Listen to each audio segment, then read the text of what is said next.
हाँ जी, good morning. क्या करवा दिया कल? हाँ? अच्छा, लोक देवता कितने हो गए? कितने हो गए? 18। कौन कौन से हो गए? मामा देव। मामा देव किसके देवता है? बरसात किसके देवता है? बरसात। और इनका मंदिर है बल्कि इनके और राजी करने के लिए बस। इससे पहले कौन से बढ़ाए थे? खेतलाज।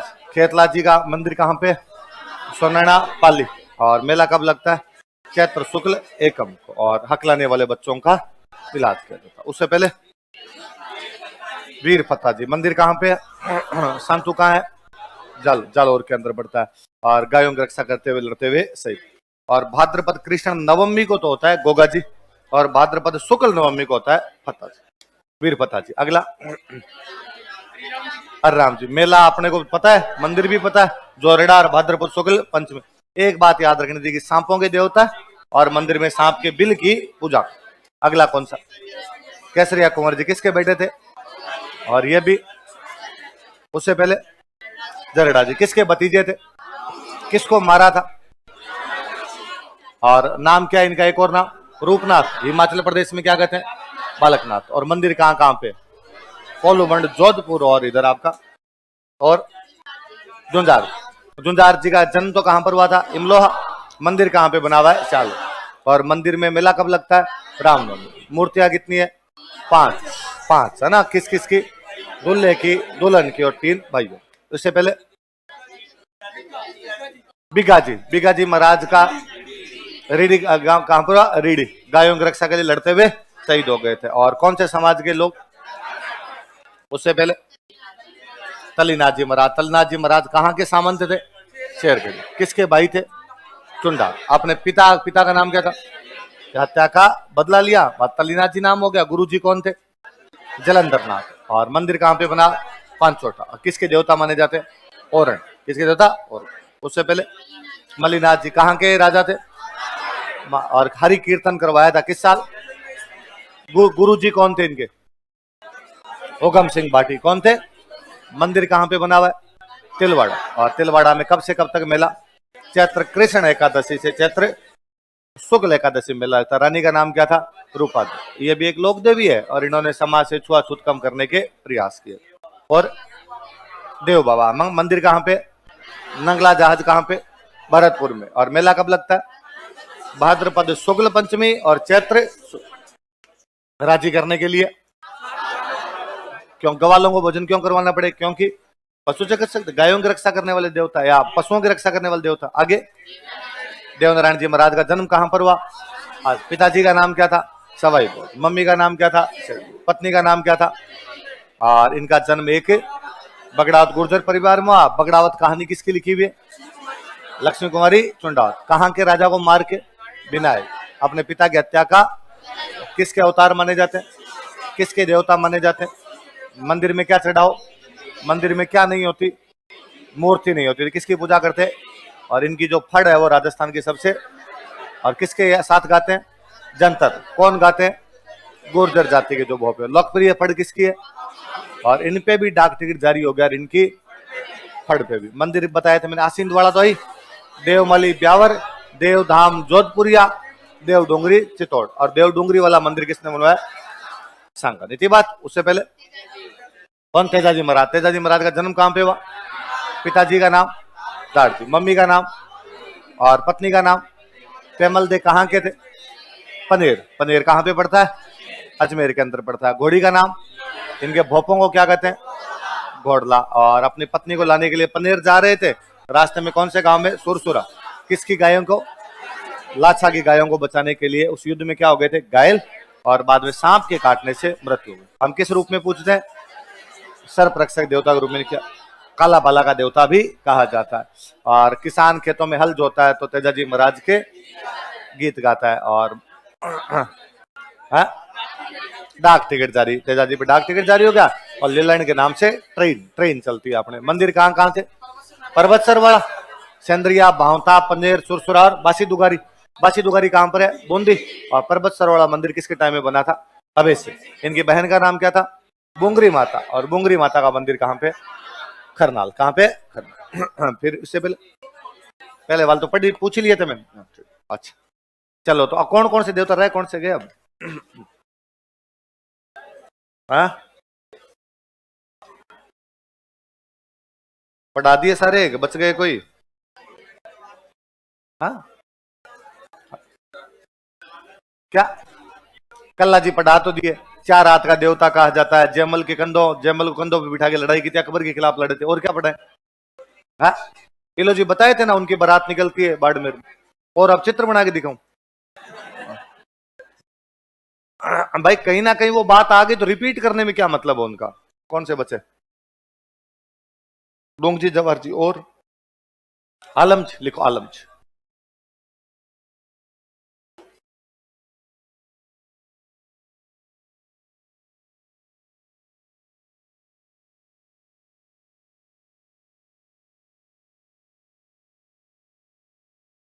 पूरा नाम लिख लो, आलमजी राठौड़।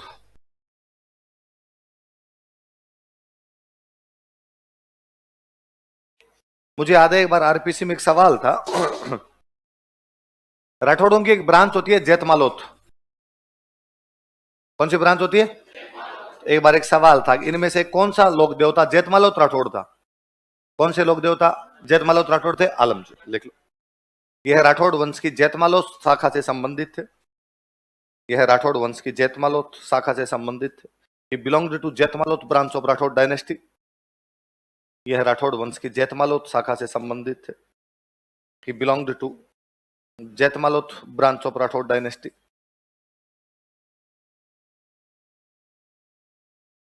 जैतमालोत शाखा से संबंधित थे। मंदिर है धोरी मन्ना में, बाड़मेर में एक जगह पड़ती है धोरी मन्ना, लिख लो मंदिर धोरी मन्ना बाड़मेर।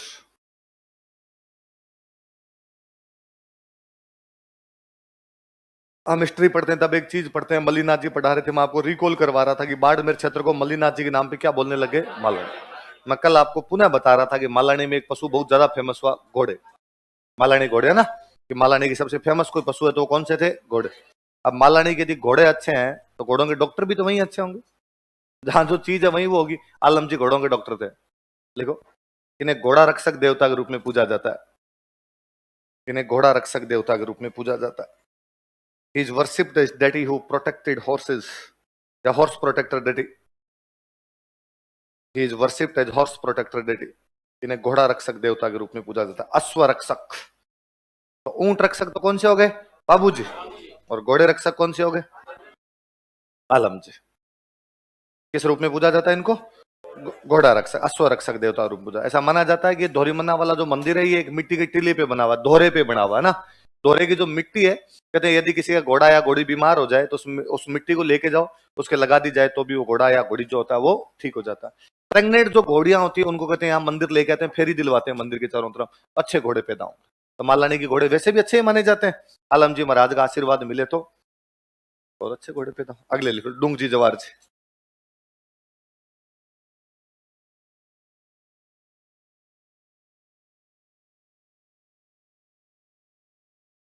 2016 वाले में कौन से, 18 वाले में कौन से, आरएस में पूछ लिया था मेंस में, डोंगजी जवार से।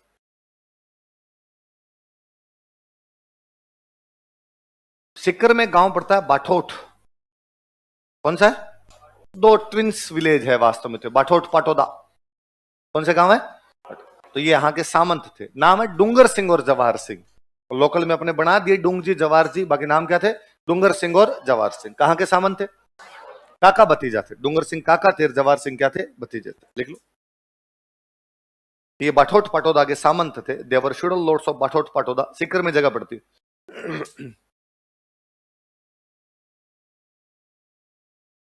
ये बाठोट पाटोदा के सामंत थे, देवर शुडल Lord's of बाठोट Patoda.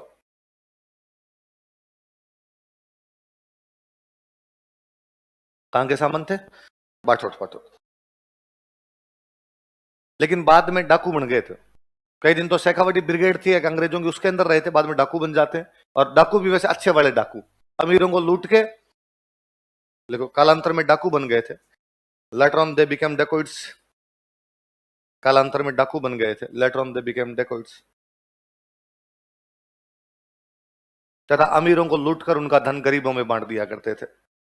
And they robbed rich people and distributed their money among poor। तथा अमीरों को लूटकर उनका धन गरीबों में बांट दिया करते। तो गरीब सारे राजी थे कि हमारे डाकू कैसे हो डूंग जी जवाहर जी। yes। They robbed rich people and distributed their money among poor। अमीरों को लूटकर उनका धन गरीबों में बांट दिया करते। डाकू लिखना है, डाकू, डांकू नहीं है, डांकू, चंद्रबिंदु उठा। अमीरों को लूटकर उनका धन किस में बांट दिया करते थे? गरीबों के अंदर बांट दिया। पूरी टीम थी, गैंग थी, दो नहीं पूरी गैंग थी, लेकिन अन्य साथी सहयोगी एलीज।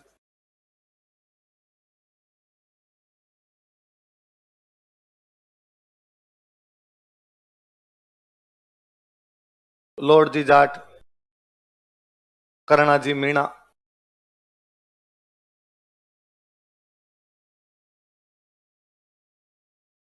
बालू जी नाई, सब जाति धर्म के लोग इकट्ठे किए। सांखू जी लोहार, एक नहीं छोड़ा।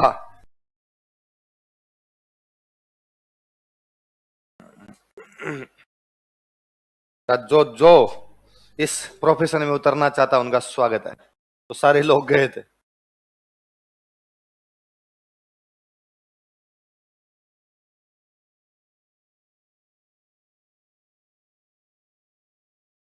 और यूं भले डाकू थे, जिसको भी लूटना होता उसको पहले मैसेज करते, इतने बजे आएंगे, माल मत्ता बाहर तैयार रखना।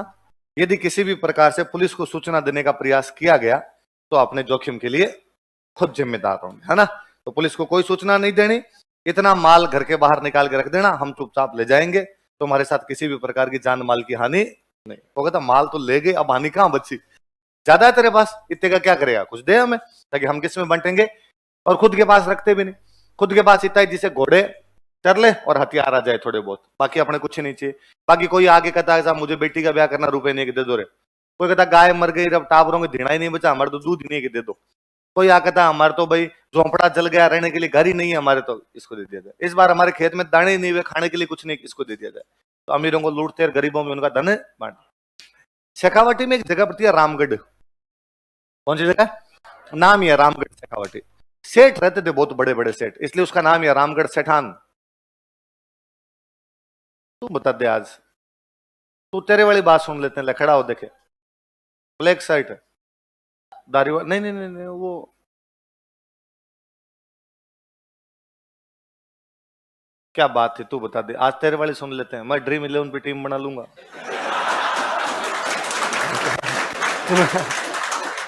तू जो कर रहा है पहले ये सुनते हैं।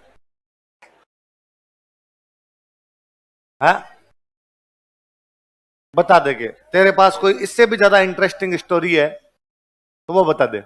हाँ क्या बात कर रहा था, अरे बता दे यार, क्या ऐसे ही मुरझा आगे से खड़ा है, क्या बात थी, कर रहा था बात, नहीं कर रहा था, कर रहा था, बताएगा नहीं, बात बैठ जा, ये शर्मा रहा है। बात बताने में क्या लगता है, ऐसी क्या बात की तूने बता ही नहीं सके, से पूछे ऐसा क्या गंदा बोल गया तू इसको। चलो, तो रामगढ़ में एक सेठ था कोई, तो उस रामगढ़ वाले सेठ के पास एक दिन डूंग जी ने मैसेज किया कि रामगढ़, तो रामगढ़ का नाम है रामगढ़ सेठान, सेठ ज्यादा थे इसलिए नाम ही क्या पड़ गया रामगढ़ सेठान। तो सेठों की अच्छी बस्ती थी, रामगढ़ के सेठ को मैसेज किया, भाई सेठ जी इतनी तारीख को इतने बजे मैं आऊंगा, माल मत्ता बाहर तैयार रखना। यदि पुलिस की सूचना देने की कोशिश की गई या कोई भी गड़बड़ी पैदा करने की कोशिश की गई तो अपनी हालत के लिए आप खुद जिम्मेदार होंगे। रामगढ़ वाले सेठ ने पुलिस को बता दिया। तब अंग्रेजों की पुलिस हुआ करती, अंग्रेजों का राज था, तो राजाओं को सुरक्षा भी कौन देते, अंग्रेज। डूंग जी वहां पहुंचता है सेठ के घर पे, अंग्रेज घेर के पकड़ लेते हैं, पकड़ के डूंग जी को यहां से ले गए आगरा, कहां ले गए, और आगरा की जेल के अंदर बंद कर दिया, आगरा की जेल में वहां पर रख लिया। गैंग खत्म, गैंग का जब सरदार पकड़ा गया, गैंग का मुखिया पकड़ा गया, तो गैंग क्या होगी खत्म। उसके उस घटना के थोड़े दिन बाद में थी होली, और होली वाले दिन ये बाकी लोग, लॉर्ड जी, करणा जी, बालू जी, सांखू जी, ये जवाहर जी, ये सब बैठ के दारू पी रहे थे, ये सब बैठ के मस्ती कर रहे हैं, होली की मस्ती कर रहे हैं, हंसी ठट्टा चले उसके अंदर। वहां पे डूंग जी की जो वाइफ थे उनको बड़ा बुरा लगा, वो घर के अंदर थे, उनको लगा कि देखो इस गैंग का मुखिया अंग्रेजों द्वारा पकड़ के आगरा की जेल में बंद कर दिया गया और गैंग के बाकी वाले सदस्य यहाँ बैठ के यूं मस्खरियां कर रहे हैं, चिल कर रहे हैं यहाँ बैठे बैठे। इनको एक बार भी चिंता नहीं होती कि हमारे मुखिया को छुड़वा कर लाए। वो आए और उन्होंने आकर उनको डायलॉग सुना दिए। और शर्म नहीं आती? तो वो आदमी वहां पर बैठा हुआ जेल में, वो तुम्हारा मुखिया था, उसके पीछे तुम सब ये करते थे, और आज तुम यहाँ पर बैठ के आराम से एंजॉय करो और वो आदमी वहां जेल में बैठा हुआ है, और तुमसे यदि उसको ना छुड़वाया जाए तो मैं चली जाऊंगी, तुम अंदर ही जाके बैठ जाओ। बाद में लुगाई बेइज्जती करे तो ज्यादा लगती,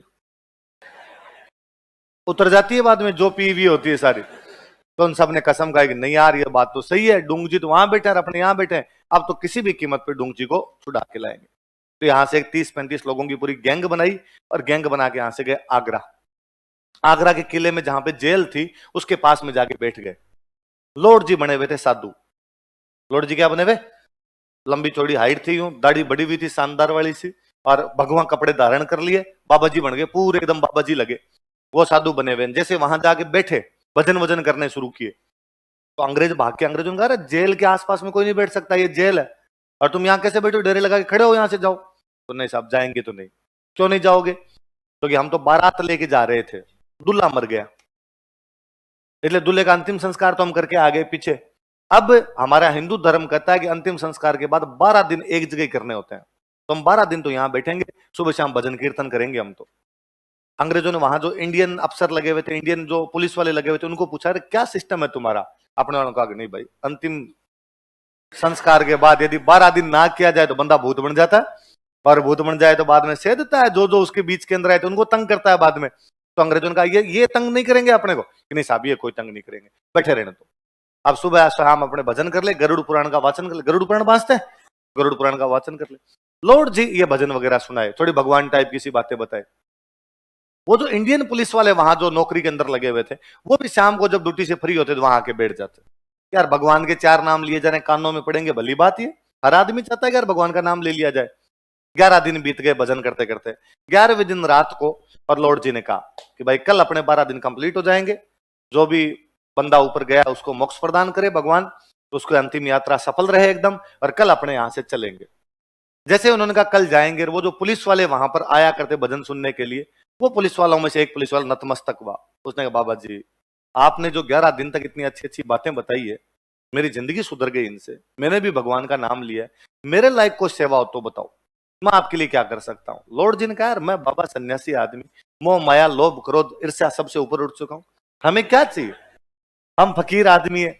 उसने कहा नहीं बाबा जी आओ कुछ ना कुछ तो मेरे लायक कुछ करवाना पड़ेगा, मेरे घर चलो खाना खाओगे। नहीं नहीं नहीं, ये भोग की वस्तु है, हमारे लिए नहीं है, खाना वाना तुम जो खाना तुम्हारा खाओ, तुम यदि करना ही चाहते हो तो तुम्हारी जेल में मेरा एक चेला बंद है, क्या उसके दर्शन करवा सकते हो?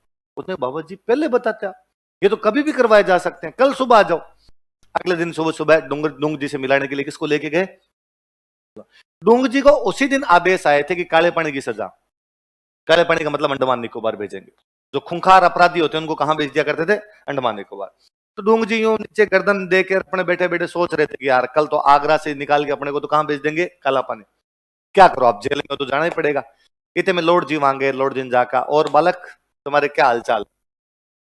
डूंग जी ने ऊपर देखा कि यार आवाज लॉर्ड जी जैसी है, भेष भगवा है, दाढ़ी वाड़ी बड़ी भी नहीं, ये क्या कोतक है? पर वो समझ गया कि कोई ना कोई चाल तो है, और उसने कहा कि भगवान हालत खराब है, कल मेरे को काले पानी के लिए भेज देंगे ये लोग।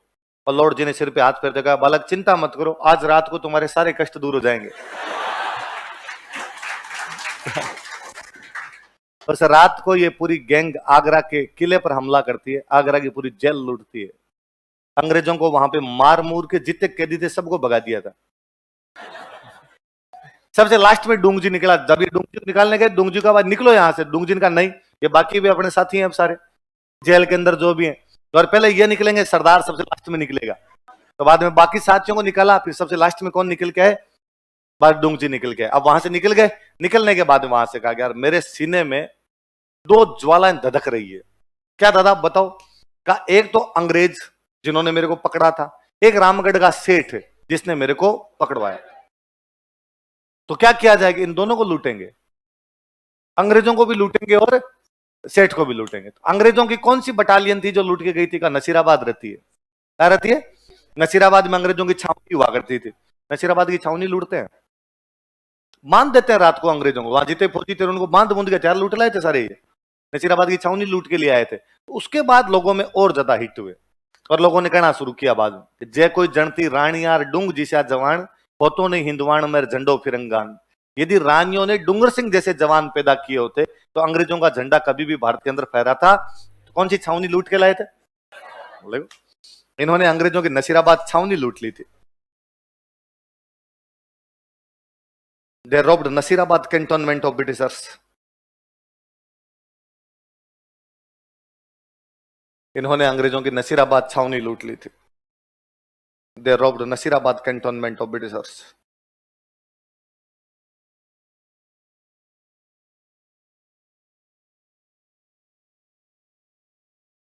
कौन सी छावनी लूट के लाए? नसीराबाद की छावनी लूट के लाए थे। बाद में गए रामगढ़ वाले सेठ के पास, कब बकरे की मां कब तक खैर मनाएगी। रामगढ़ के सेठ बुला जिसको बुलाना आज। रामगढ़ के सेठ ने कहा साहब किसको ही बुलाऊं। रामगढ़ से पहले मैसेज किया था रामगढ़ के सेठ को, आज हम वापस आएंगे, बुला के रखना तेरे जिसको बुलाना। रामगढ़ वाला सेठ समझ गया कि इस बार मामला गंभीर है, इस बार ये पकड़ वकड़ में तो भगवान जाने आएंगे कि नहीं आएंगे। इस बार यदि ये नहीं आए, मान लो कि अपने बुला भी लेंगे किसी को तो अगली बार आ जाएंगे। तो रामगढ़ वाले सेठ का और तो दिमाग चला नहीं, रामगढ़ वाले सेठ ने अपने सारे गहने छुपा दिए। पहले धन का मतलब क्या होता था, गहने ही होते थे। तो रामगढ़ वाले सेठ के पास घर का ला माल मत ला। रामगढ़ वाले सेठ ने कहा ही नहीं, मैं तो कर्जे में हूं, मेरे को तुम देके जाओ यदि तुम्हारे पास कुछ हो तो यार सेठ झूल हुआ, तलाशी लो इसके घर की। तो डोंग जी तो बैठे बाहर और बाकी गैंग को अंदर भेजी, भाई तलाशी लो। और तलाशी में घर में कुछ ही नहीं, तिजोरियां खाली, संदूकें सारी खाली, कुछ ही नहीं। फिर किसी एक बंदे का काम किया, दिमाग काम किया, यार घर में महिला एक भी नहीं दिख रही, महिलाएं किधर गई? तो उसने कहा महिलाएं हमारे अलग कमरे में बंद है, महिलाओं को पुरुषों के सामने कैसे लाया जा सकता है? उसने कहा नहीं, बाहर निकालो, सारी महिलाओं को बाहर निकालो। महिलाओं को बाहर निकाला तो पता चला सारे गहने महिलाओं ने पहन रखे, एक नथ इधर से एक नथ इधर से, चार चार पाजेबे पहन रखी है ना, खूब सारे गहने उन्होंने सब, मतलब उसने महिलाओं को, गहने ही होते थे पहले सोने का मतलब गहने, तो महिलाओं का भाई गहने पहन लो, दोनों का उतारो, सब महिलाएं गहने उतार उतार के यहाँ पे रखो ना, बंदूकें थी उन सब के सामने, तो सारे गहने उतार के रखे। अब डोंग जी कहा, डोंग जी आ जाओ, अंदर आ जाओ। तो डोंग जी अंदर गए, डोंग जी ने देखा कि गहने पड़े, इधर सेठ खड़ा है, गैंग खड़ी है, इधर महिलाएं लाइन में खड़ी है। तो डोंग जी ने जाते फटकारा, अगर महिलाओं को बाहर क्यों निकाला? डाकू इस मामले में यूं थे भाई, महिलाओं को किसी भी प्रकार की हानि नहीं पहुंचे, महिलाओं क्यों निकाला बाहर? तो डाकू ने कहा साहब नहीं निकालते, आज दिन तक भी हमने महिलाओं से कोई बदतमीजी नहीं की, हमने तो आज भी नहीं की, पर सेठ चालू पड़ा और सेठ ने सारे गहने महिलाओं को पहना दिए, इसलिए महिलाओं से हमने तो गहने उतरवाए, इसलिए महिलाएं खड़ी है। डोंग जी ने कहा चाहिए बात है, फिर तो सही है। फिर डोंग जी ने नोटिस किया कि 10-11 महिलाएं खड़ी थी, उनमें 4 ने घूंघट नहीं कर रखे, बाकियों ने घूंघट कर रखे। तो डोंग जी ने पूछा उनको कि तुम इस घर की बेटियां हो, तो जिनका पीहर होगा वो तो घूंघट क्यों करेगी, बाकी जो बीननियां होगी वो तो घूंघट करके खड़ी रहे वहां पे। तो उन्होंने कहा भाई हाँ, हम तो 4 यहाँ की बेटियां हैं, हम पीहर आई हुई थी ससुराल से हमारे, और ये इस घर की है, मतलब हमारी भाभियां जो भी लगती है। तो उसने कहा कि भाई जो जो बेटियां हैं वो अपने गहने वापस उठा लो, तो वरना तुम तुम्हारे ससुराल जाओगे, ससुराल वाले पूछेंगे पीहर में कहाँ गहने लुटवा के आ गई, तो तुम तो लेके जाओ तुम्हारे। और सेठ को कहा भाई इन बिननियों को तू जाने, तेरा काम जाने, इनको वापस करवाना। तो मुझे लगता है उस आदमी का नैतिक चरित्र देखिए आप, कि मतलब अब वो लड़कियां वो लड़कियां जो कितनी राजी हुई होगी दो बात पे, कि खुद के तो मिल गए, भाभी होंगे लुट गए। महिलाओं की ये भी तो रहता है, भाई मेरे पास ज्यादा हो, इनके पास, तो उन लड़कियों ने तो नारे लगाए होंगे कि हमारा डाकू कैसा हो, डूंग जी जैसा हो। ऐसे डाकू हर घर के अंदर आने थे, मगर यार ये ठीक था डाकुओं के काम, तो वहां से ले। अब अंग्रेजों को पता चला नसीराबाद छावनी लूट गए, रामगढ़ के सेठ को लूट गए, हमारे आगरा की जेल तोड़ गए, तो अब अंग्रेजों ने कहा अब तो पकड़ो, फांसी लगाओ इनको। अब ये गैंग आगे और अंग्रेज इनके पीछे, डूंग जी और जवाहर जी इन दोनों को पकड़ा जाए, सरदार ये थे, मुखिया ये थे। ये बात पता चली जनता को, अंग्रेज इनको पकड़ के इस बार फांसी लगाएंगे। तो जनता ने अपने राजाओं को कहा, बीकानेर में राजा हुआ करते रतन सिंह, बीकानेर राजा कौन थे, और जोधपुर के राजा हुआ करते तख्त सिंह। कौन राजा थे? तख्त सिंह। तो जोधपुर के राजा और बीकानेर के राजा कौन है? इनको कहा कि भाई राजाओं हम तुम्हें टैक्स देते हैं, डूंग जी जवाहर जी हमारे बंदे हैं, यदि अंग्रेजों ने पकड़ के इनको फांसी लगा दिया तो तुम्हारी गिरे नहीं है, टैक्स देना बंद करेंगे, हम तुम्हारे खिलाफ बगावत करेंगे। तो राजाओं को लगा रहा मामला गंभीर होगा। तो बाद में ये जो तख्त सिंह थे जोधपुर वाले, इन्होंने डूंगर सिंह को गिरफ्तार किया। किसको गिरफ्तार किया? डूंगर सिंह। रतन सिंह ने गिरफ्तार किया जवाहर सिंह को और गिरफ्तार करके अपने अपने किलों में रख लिया। मतलब जवाहर सिंह तो बीकानेर के जूनागढ़ किले में और डूंगर सिंह जोधपुर के मेहरानगढ़ किले में। अंग्रेजों ने कहा हमें सौंपो, का नहीं सौंपेंगे, तुम इनको फांसी लगा दोगे और यदि इनको फांसी लगा दी तो जनता हमें फांसी लगा देगी। अच्छा तुम इनको क्यों पकड़ना चाहते हो? क्योंकि लूटपाट करते हैं, तो आज के बाद नहीं करेंगे, हमारे किले में बैठे, मरने हम देंगे नहीं और डकैती भी इनको करने देंगे नहीं। तो बाद में इन दोनों का अंतिम समय, एक का तो बीता था जोधपुर और एक का कहां बीता था? बीकानेर। याद रह जाएगी बात, लिखो। कालांतर में लेटर ऑन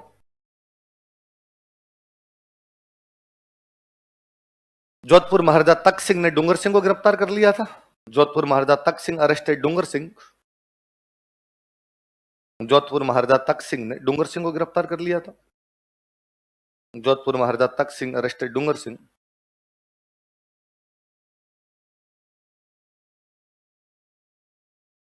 तथा बीकानेर महाराजा रतन सिंह ने जवाहर सिंह को गिरफ्तार कर लिया था। बीकानेर महाराजा Ratan Singh arrested Jawahar Singh.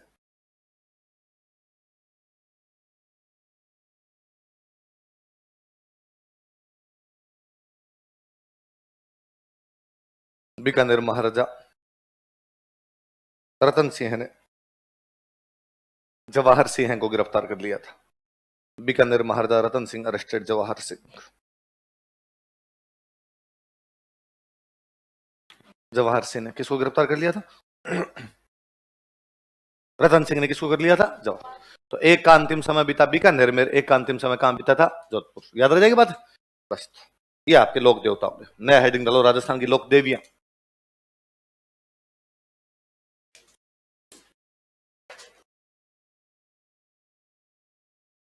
Folk goddess of Rajasthan या फोक डेटीज ऑफ राजस्थान। हाँ लिख ले, तो मैं लिखा हूं वैसे लिख।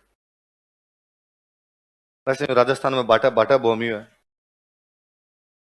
मेरे तो खुद के दादाजी लोक देवता लिखा हूं। तो फिर सही में हमारा तो पूरा परिवार दोगता है। पितरजी महाराज हर घर में ही होते। भाई पितरजी महाराज अपने जो भी कोई पूर्वज कोई भले काम कर गए, वो मरे तो उनको अपने दोगते ही है। तो हमारे घर में तो बाकी देवता बाद में धोके जाए, वो पितरजी महाराज पहले धोके जाए। और मेरे से तो आज भी वो छोटा था तब से आदत पड़ी हुई है कि भाई मतलब देवता का मतलब ही पितरजी समझते थे कि यार अगरबत्ती करनी है तो किसकी करनी है? तो पितरजी करनी है। और वो चूंकि मेरे दादाजी के छोटे भाई थे तो हम उनको दादाजी बोलते। तो अगरबत्ती भी करते तो यूं कहते भाई पितरजी दादाजी की अगरबत्ती की जा रही, तो उनका नाम ही लिया करते, उनका नाम बोला करते। तो मेरे अभी तक भी आदत है, मैं किसी मंदिर में चला जाऊं, मैं हाथ जोड़ते पहले नाम वो निकल जाता है। तो होना तो ये चाहिए आप माता जी के मंदिर में खड़े हो तो भाई माता जी महाराज सुख संपत्ति देना, सबको राजी खुशी रखना, यही होता है और क्या होता है। पर मेरे मन से अभी भी वो निकल जाता है पितरजी महाराज, फिर याद आता है पितरजी वाला नहीं है, ये दूसरा है। तो ऐसे भाटा भाटा भूमि है भाई राजस्थान की लोक देवियां। मैं किसी दिन पेपर बनाऊंगा, उस दिन उनका क्वेश्चन पूछूंगा आरपीएससी में। लिखा कब बनाऊंगा? कभी तो बनाऊंगा ही। करनी माता लिखो, अच्छे दिन आएंगे। करनी माता करनी माता का जन्म हुआ था जोधपुर में, गांव पड़ता है सुआप। कौन सा गांव पड़ता है? लिखो, जन्म स्थान सुआप जोधपुर।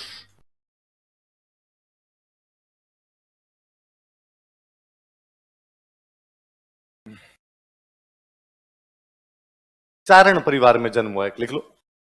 इनका जन्म एक चारण परिवार में हुआ था। She born in a Charan family. इनका जन्म एक चारण परिवार में हुआ था। She born in a Charan family.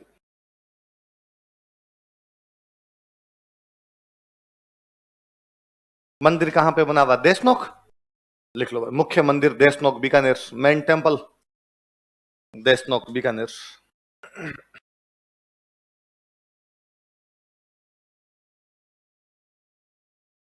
आप में से खूब सारे लोग उस मंदिर गए होंगे, नहीं गए होंगे तो आपने सुना होगा। तो आप सुनते हैं कि वहां पे खूब सारे चूहे हैं। क्या है? तो मंदिर का नाम ही पड़ गया चूहों का मंदिर। किसका मंदिर पड़ गया? लिख लो, इसे चूहों का मंदिर भी कहा जाता है। It is also called as temple of rats. इसे चूहों का मंदिर भी कहा जाता है। It is also called as temple of rats. किसका मंदिर कहा जाता है? और इतने इतने ज्यादा चूहे हैं कि आप कदम उठा के नहीं चल सकते। आपको चलते हैं यूं पैर घसीट घसीट के चलना पड़ता है। यदि आपने कदम उठाया और नीचे कदम के आ गया तो चूहा नीचे आ जाए तो, और आपके पैर के ऊपर से निकल रहे हैं, इधर से निकल रहे हैं। पर चमत्कार को नमस्कार है, आप एक भी चूहा वहां पे छोटा नहीं देखेंगे कि बच्चा है। सारे एक साइज के, लगभग एक उम्र के से चूहे दिखाई देंगे। एक भी चूहा मरा हुआ नहीं दिखेगा। वरना कभी तो कि कोई चूहा मरे उनके अंदर से। कभी बिल्ली नहीं घुसती। देशनों में बिल्लियों की तो कमी नहीं है। बिल्ली कभी आ जाए तो उसका तो पिकनिक हो जाए, है ना, चीयर कर जाए पार्टी ढंग से, और अपने दोस्तों को और ले गए कि आज चलो मैं तुम्हें ढंग की पार्टी दिलाती हूँ, है ना। खूब मोटे मोटे चूहे अपने का, पर ना तो कोई बिल्ली, जबकि देशनों में बिल्लियां तो है, घरों में लोगों के बिल्लियां तो है, पर ना वहां कोई बिल्ली घुस रही, ना कोई चूहा मर रहा है उनमें से, ना कोई चूहा है जो उनके अंदर से छोटा है। 92 93 के आसपास बीकानेर में प्लेग फैल गया था। प्लेग होता है चूहों से। प्लेग किससे होता है? बाकी पूरे बीकानेर में प्लेग था, देशनों को छोड़ के। देशनों का ऐसा काम था, इसमें प्लेग हुआ ही नहीं किसी के। जबकि सबसे ज्यादा कहां पर होना चाहिए? देशनों भाई, सबसे अधिक चूहे तो वहां पर ही है, एक जगह इतने सारे इकट्ठे हो रहे, और नहीं तो पुजारियों के तो सबके हो, वहां जो बैठे ही रहते हैं सारा दिन, उनके तो हो ही जाना चाहिए, उनके भी नहीं हुआ। तो ये ऐसा माना जाता है कि करणी माता के कोई एक बेटे थे, वो कोलायत गए थे एक बार। कोलायत में झील है, कोलायत गए थे, और वहां कोलायत में स्नान, कोलायत नहान होता ही, कोलायत में स्नान करने के लिए गए, वहां पैर फिसलने से उनकी डेथ हो गई। कहते करणी माता उनको वापस जिंदा करती है, और बाद में कहती है भाई आज के बाद में मेरी कोई भी संतान जो भी मरेगी वो काबा बनेगी, जो भी काबा यहां से मरेगा वो क्या बन जाएगा? मेरी संतान बन जाए। वो जो चूहे हैं उन चूहों को बोलते हैं काबा। क्या बोलते हैं? तो कि मेरी संतान मेरे से दूर जाएगी नहीं, मेरे पास ही रहेगी। यदि कोई देशनोक का कोई मेरी संतान में से कोई मरता है तो वो बनेगा काबा। काबा मतलब वो चूहा, और काबा कोई मरेगा तो वो क्या बन जाएगा? मेरी संतान। तो ऐसा माना जाता है कि वो जो चूहे होते हैं उन चूहों को क्या बोलते हैं? काबा। और कि वो करणी माता की संतान, इसकी संतान है। और फिर हम कहते हैं उनमें भी सफेद चूहे को देखना क्या माना जाता है? शुभ। लिखो, चूहों को काबा कहा जाता है। Rats are called as kaba. चूहों को काबा कहा जाता है। Rats are called as kaba. तथा सफेद चूहे को देखना शुभ माना जाता है। And sighting white rat is considered auspicious. तथा सफेद चूहे को देखना शुभ माना जाता है। And sighting white rat is considered auspicious. सफेद चूहे को देखना शुभ माना जाता है। तो आप में से कितने लोगों को सफेद चूहा दिखा हुआ है? क्या बात करते हो, इतने सारे लोग। ठीक, आशीर्वाद है आप पे एकदम। क्यों अपने आप जाते दिख गया था? देखो, सुधरना दिया। हाँ, मैं हमेशा ये कहता रहता हूं कि भाई मैं बीकानेर पढ़ा हुआ हूं, वहीं रहा हुआ हूं, तो मैं इस मंदिर में खूब बार गया हूं। और जब हम पढ़ते थे तब तो वो स्टूडेंट लाइफ में वास्तव में पिकनिक ही था, कि हम धार्मिक भावना से कभी गए नहीं, यूं ही कभी शाम को बैठे आज देशनोक पैदल चले, 30 32 किलोमीटर पड़ता है, तो रात रात में यूं जाके वापस आ जाते, वैसा कुछ था। तो दोस्तों दोस्तों को तो पिकनिक भी बनाना होता है, नवरात्रि वाले दिनों में तो जाते ही थे, वरना भी चले जाते। तो मैं कम से कम 100 बार तो आराम से चला गया हूँ इस मंदिर में, ज्यादा ही गया हूँ। फिर कभी कोई गांव से आ गया, कभी कोई दोस्त आ गया बीकानेर, तो आज देशनोक चलते हैं, उनको धोख लगानी होती तो अपने साथ में उनके गाइड बन के जाना पड़ता है, साथ में जाना पड़ता है उनके। और मुझे कभी नहीं दिखा। तो याद तो मेरे से माता जी बेहद रुष्ट है, मेरे पे एकदम ही नहीं। एक बार मुझे हल्का सा याद, दिखने का मतलब यह है कि मैं मंदिर में घुसा, मूर्ति के सामने गया, हाथ जोड़े, परिक्रमा काटी, प्रसाद चढ़ा के वापस बाहर आ गया। इस दौरान मुझे कभी नहीं दिखा। ये जो प्रक्रिया होती है इसमें कभी नहीं दिखता है। एक बार मुझे हल्का सा याद है कि मैं यूं मंदिर में घुस रहा था, मूर्ति की तरफ जा रहा था, तभी अचानक सामने से एक निकला और मुझे लगा कि ये सफेद था। अब वो था कि एग्जैक्टली नहीं था, हो सकता आंखों का भ्रम रहा हो, पर उस दिन मुझे फील हो गया, अरे यार आज अपने को काबा सफेद दिखा है एकदम। अपने हाथ जोड़े भाई डोकरी ने आज तो मेहर की, आज तो कम से कम दया दिखाई। वरना क्या होता है, हम वहां से पूरा घूम घाम के उधर वो कढ़ाइयां पड़ी रहती है, वहां कढ़ाइयों के पास खूब सारे चूहे, फिर वहां आके खड़े हो जाते हैं, आधे घंटे तक वहां खड़े रहते, कभी यूं इधर से कभी उधर से, फिर वो कहता अरे उधर है, तो उधर भाग के जाते, इधर भाग के जाते। आधे पौने घंटे में कभी कभी वहां दिख जाता था, तो दिखा होगा। वहां जाके खड़े होंगे तो कम से कम 50 बार ही देख लिया होगा कोई। पर वैसे मैं कभी घुसा हूं तो मुझे आज दिन तक ही वो दिखा नहीं। तो मुझे लगता है दिखना तो उसको कहते हैं, रैंडम आप घुसे और माता जी ने आपको दर्शन दिए, आप वहां जाके खड़े हो जाते हो, ये तो फिर माता जी से जिद है कि दिख, मैं जाऊंगा ही नहीं, जब तक तू नहीं दिखेगी तब तक मैं यहां से हिलूंगा। फिर माता जी को लगता है कि भीड़ हो जाएगी मंदिर में फालतू में, इसलिए दिख दुखा जाओ रे इनको। ऐसे किसको दिखावा कि घुसे और अपने आप ही दिख गया।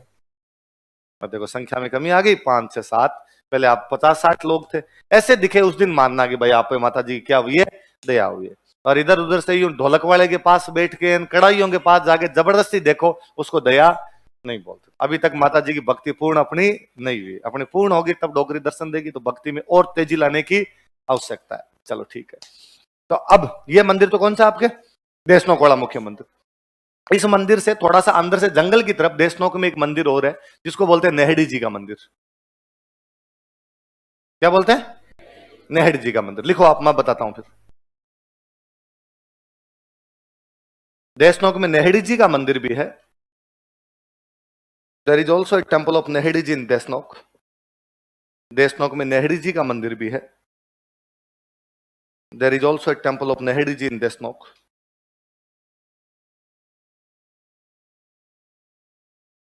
जहां करणी माता स्वयं रहती थी, where Karni Mata herself lived. जहां करणी माता स्वयं रहती थी, where Karni Mata herself lived.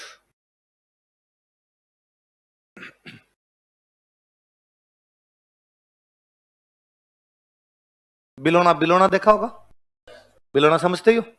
बिलोने में वह लकड़ी जो जमीन में रोपी जाती है, जिसके चारों तरफ रस्सी घुमाते हैं, उसको बोलते हैं नेहड़ी। क्या बोलते हैं, दो लकड़ियां होती है, एक लकड़ी तो जमीन में रोप दी, जमीन में रोप के उसमें आपने एक रस्सी बांध ली, फिर आगे आपका वो जो भी जिसमें आप बिलोना कर रहे हो वो जो बर्तन है, एक बर्तन के अंदर घूमता है, वो तो झेरना, वो तो क्या हो गया आपका झेरना। और वो लकड़ी जो जमीन में रुपी है, जिसके सहारे आप रस्सी को घुमा रहे हो, उसको बोलते हैं नेहड़ी। क्या बोलते हैं, कहते करणी माता गायें रखती थी खूब सारी, यहाँ पे गायें रखेगी तो बिलोना करना पड़ेगा, तो यहाँ पर उनकी वो एक लकड़ी लगाई हुई थी। अब वो लकड़ी एक बड़ा खेजड़ी का पेड़ है।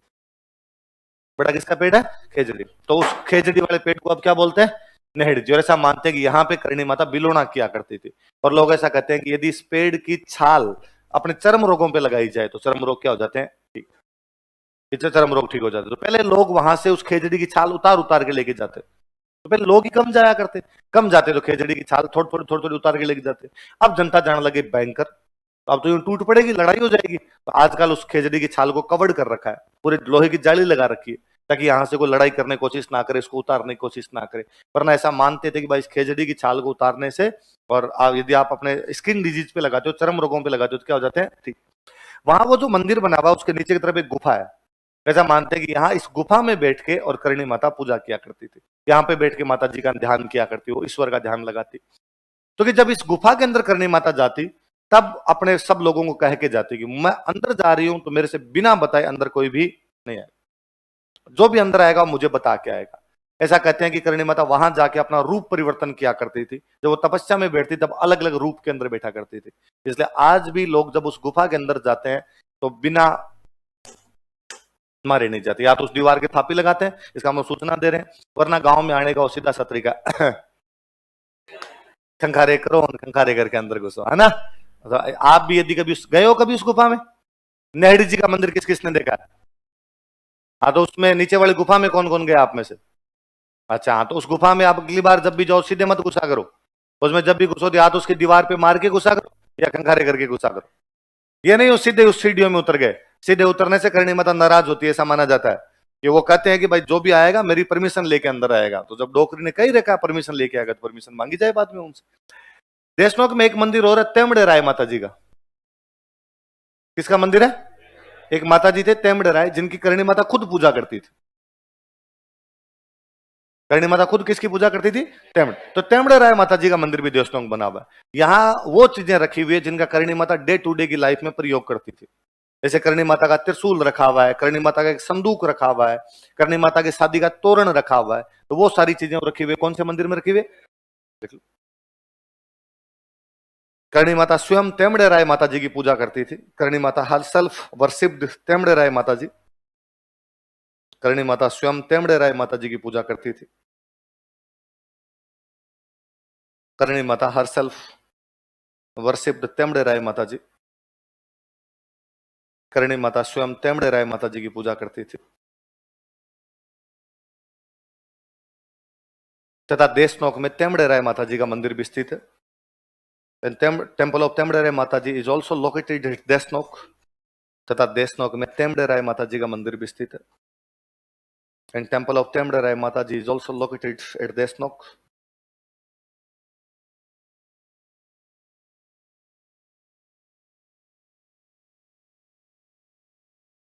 देशनोक में तेमड़ेराय माता जी का मंदिर भी स्थित है।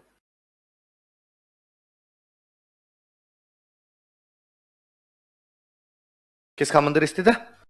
तेमड़ेराय माता जी। तो इस मंदिर में कौन कौन गया है तेमड़ेराय माता जी वाले में? भक्तों की संख्या और कम होती हुई, मतलब तुम चूह वाले मंदिर में खूब सारे गए हो, नेड़ी जी में थोड़ा और कम, और तेमड़ेराय वाले में और कम, जाया करो।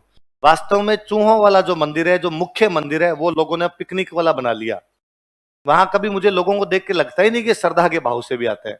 या तो लोग सेल्फियां लेते रहेंगे, या जोर जोर से जय माता दी वाले नारे लगाते रहेंगे वहां पे। जबकि मैं जब भी इन मंदिरों में दोनों में जाता हूँ, तेमड़े राय वाले में विशेषता है। नेड़ी जी में भी आजकल ज्यादा भीड़ होने लग गई वहां पे। तेमड़े राय वाला एकदम शांति का मंदिर है, गाँव के बीचों बीच का एकदम मंदिर है, तो भी वहां पे ज्यादा भीड़ भाड़ नहीं मिलेगी।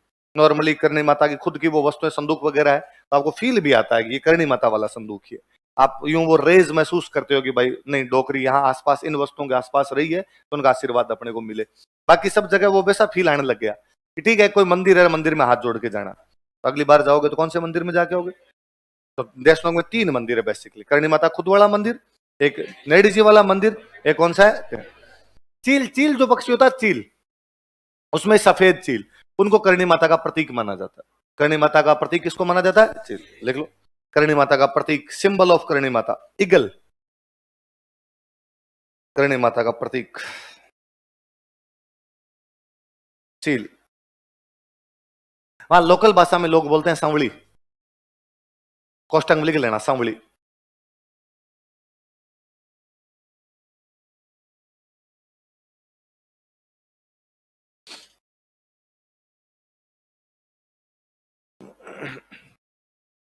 और यह भी चमत्कार को नमस्कार है। मैं आपको पढ़ाता हूं कि बीकानेर की जब स्थापना हुई थी, तो बीका, कांदड़ और बिदा सबसे पहले करणी माता के पास गए थे, और करणी माता के आशीर्वाद से बीकानेर की स्थापना की गई थी, बताया था।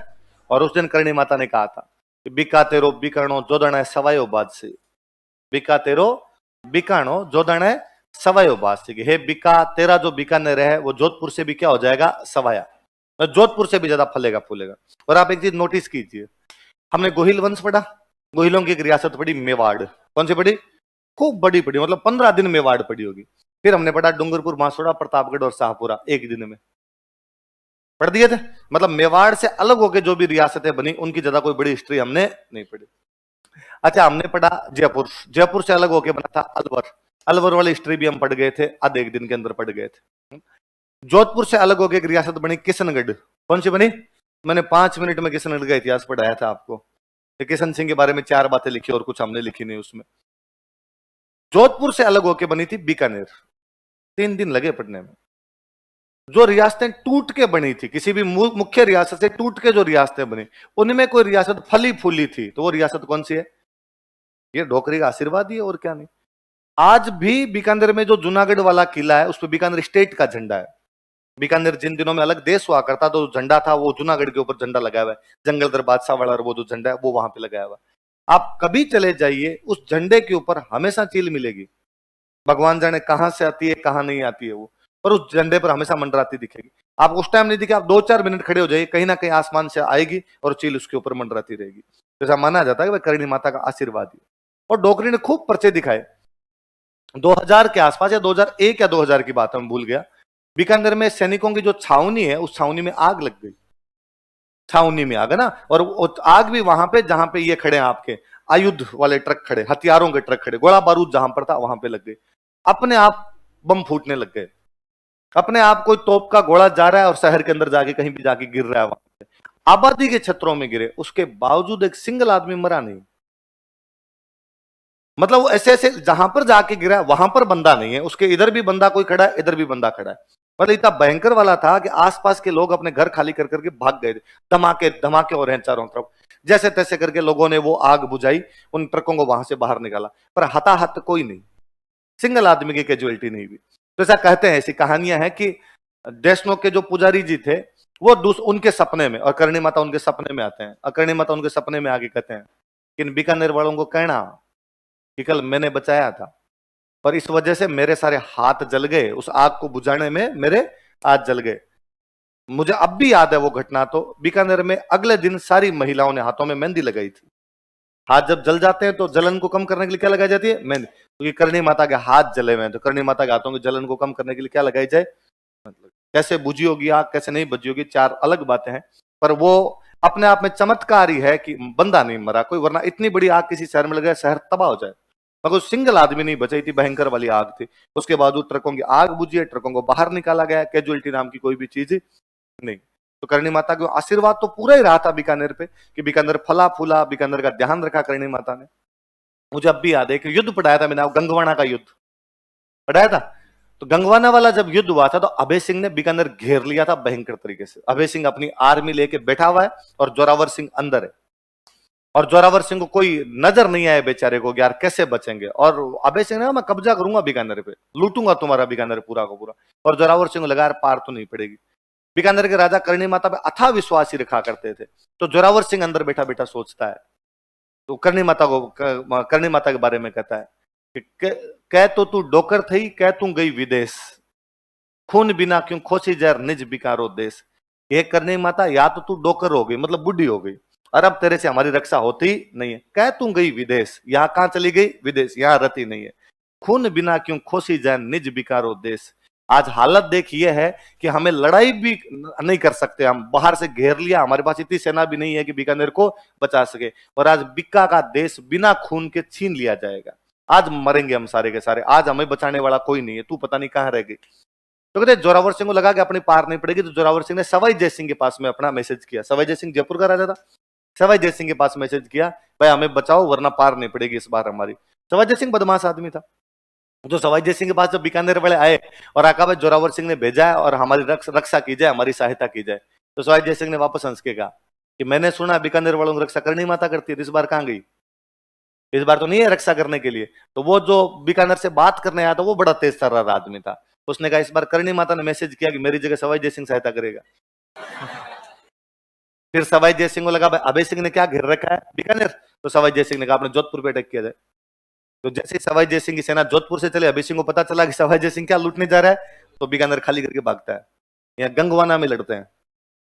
गंगवाना का युद्ध पढ़ाया था मैंने सवाई जय सिंह, गंगवाना में लड़ते हैं और उसमें सवाई जय सिंह अभय सिंह को बाद में हरा के 21 लाख रुपए का जुर्माना लेके आता है उनसे। तो वो युद्ध जो था वो युद्ध पूरा करणी माता का चमत्कार ही अपने आप में। वरना क्यों सवाई जय सिंह सहायता करे, क्यों जाए आपके लिए गंगवाना में, किस लिए लड़ना पड़े। और उस दिन जोरावर सिंह की सहायता के लिए डोकरी खुद ही अवतरित हो गई होगी कोई। करणी माता के लिए कहते हैं करणी माता 151 साल की होगी मरी थी, 150 साल जिंदा रही थी। और ऐसा माना जाता है कि यदि 100 साल के बाद यदि कोई बंदा जिंदा रहता है, तो यदि किसी के बाल सफेद हो जाते हैं तो वापस काले होने लग जाते हैं। यदि आपके दांत गिर जाते हैं तो दांत वापस आने लग जाते हैं, 100 साल के बाद आपके दांत आने लग जाएंगे। और महिलाओं के दाढ़ी आने लग जाती है, महिलाओं के दाढ़ी के बाल आने लग जाते हैं। तो अक्सर गांव में कई ज्यादा बूढ़ी महिलाएं होती है तो उनके दाढ़ी के बाल दिखाई देंगे आपको। तो करणी माता को दाढ़ी आ गई थी, इसलिए करणी माता को बोलते हैं दाढ़ी वाली डोकरी। क्या बोलते हैं? दाढ़ी। डोकरी का मतलब तो बूढ़ी महिला है, डोकरी का मतलब तो। और मुझे तो कभी समझ में नहीं आया कि आप लोग हंसते क्यों इस बात पे। करणी माता को बोलते हैं डोकरी है। मैं तो कभी बीकानेर में मैंने कभी किसी आदमी से सुना ही नहीं कि वो करणी माता ऐसे कुछ बोले, डोकरी बोलते। हम जाके भी आते थे, कहां जाके आते, आज डोकरी गया। आपको गाड़ियों के पीछे नाम मिलेगा डोकरी कृपा। डोकरी का मतलब कोई बूढ़ी महिला, देवी जो रूप है वो देवी रूप कोई बोलने लग गए थे। तो कोई पूछेगा कि कौन सी माता जी को दाढ़ी वाली डोकरी कहा जाता। और अभी भी आप कभी उन दुकानों पे, जो बाहर दुकान है, उन दुकानों पे कभी मूर्तियां मांगना, आप जाकर करणी माता की मूर्ति देते। एक बहुत फेमस सी मूर्ति है करणी माता की, जिसमें करणी माता खड़े हैं, आगे एक शेर बैठा हुआ, इधर त्रिशूल लिया हुआ है। तो लोग अक्सर वो मूर्ति निकाल के देते हैं। पर कोई बुढ़ा ठाडा आदमी होगा गांव हो गए, आ ना दे दाढ़ी वाली दे, तो फिर वो एक मूर्ति दी जाती है जिनमें करणी माता केवल बैठी है और करणी माता आगे जो दोनों साइड में क्या दिखाई भी, उनके दाढ़ी दिखाई। इसलिए गांव में आज भी कोई महिला जिनके दाढ़ी के बाल दिखने लग जाते हैं, लोग ऐसे मानते हैं देवी का रूप है। और लोग उनसे बातें पूछने के लिए जाते हैं, उनसे पूछते हैं किसी भी काम को करने से पहले कि ये काम करें कि नहीं करें, कि भाई ये चमत्कारी महिला है, देवी का रूप मानी जाती है। लिखो, करणी माता को दाढ़ी वाली डोकरी भी कहा जाता है। Karni Mata is also known as दाढ़ी वाली डोकरी। करणी माता को दाढ़ी वाली डोकरी भी कहा जाता है। Karni Mata is also known as दाढ़ी वाली डोकरी।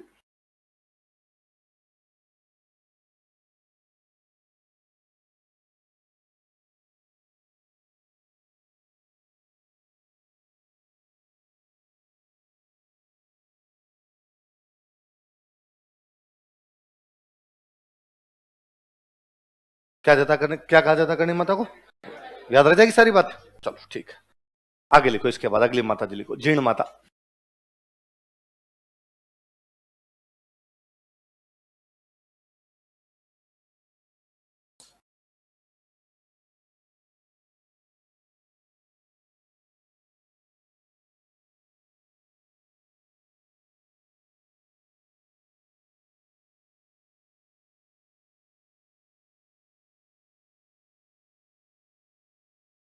कौन है आपके जी? मंदिर लिखो, रेवासा सिक्कर।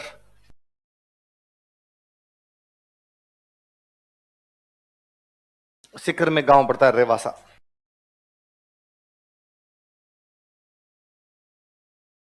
चौहानों में एक राजा हुआ, पृथ्वीराज फर्स्ट। चौहानों में राजा कौन हुआ?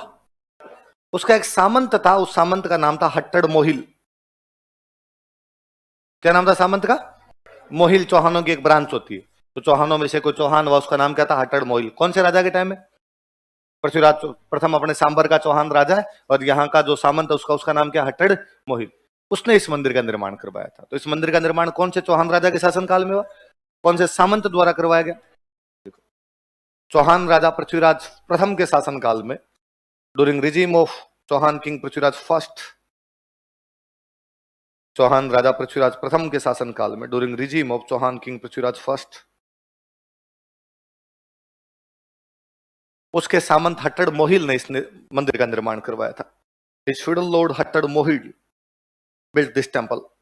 उसके सामंत हट्टड़ मोहिल ने इस मंदिर का निर्माण करवाया था। His feudal lord हट्टड़ Mohil built this temple.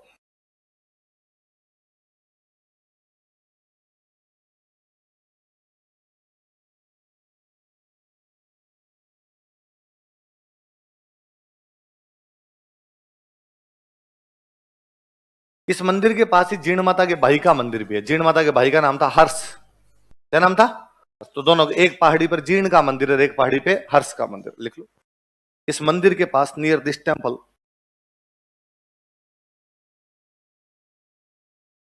हर्ष का मंदिर भी बना हुआ है। Temple of Harsh is also located. Harsh का मंदिर भी बना हुआ है। Temple of Harsh is also located, जो कि जीर्ण माता के भाई थे। हु वाज ब्रदर ऑफ जीर्ण माता, जो कि जीर्ण माता के भाई थे। हु वाज ब्रदर ऑफ जीर्ण माता।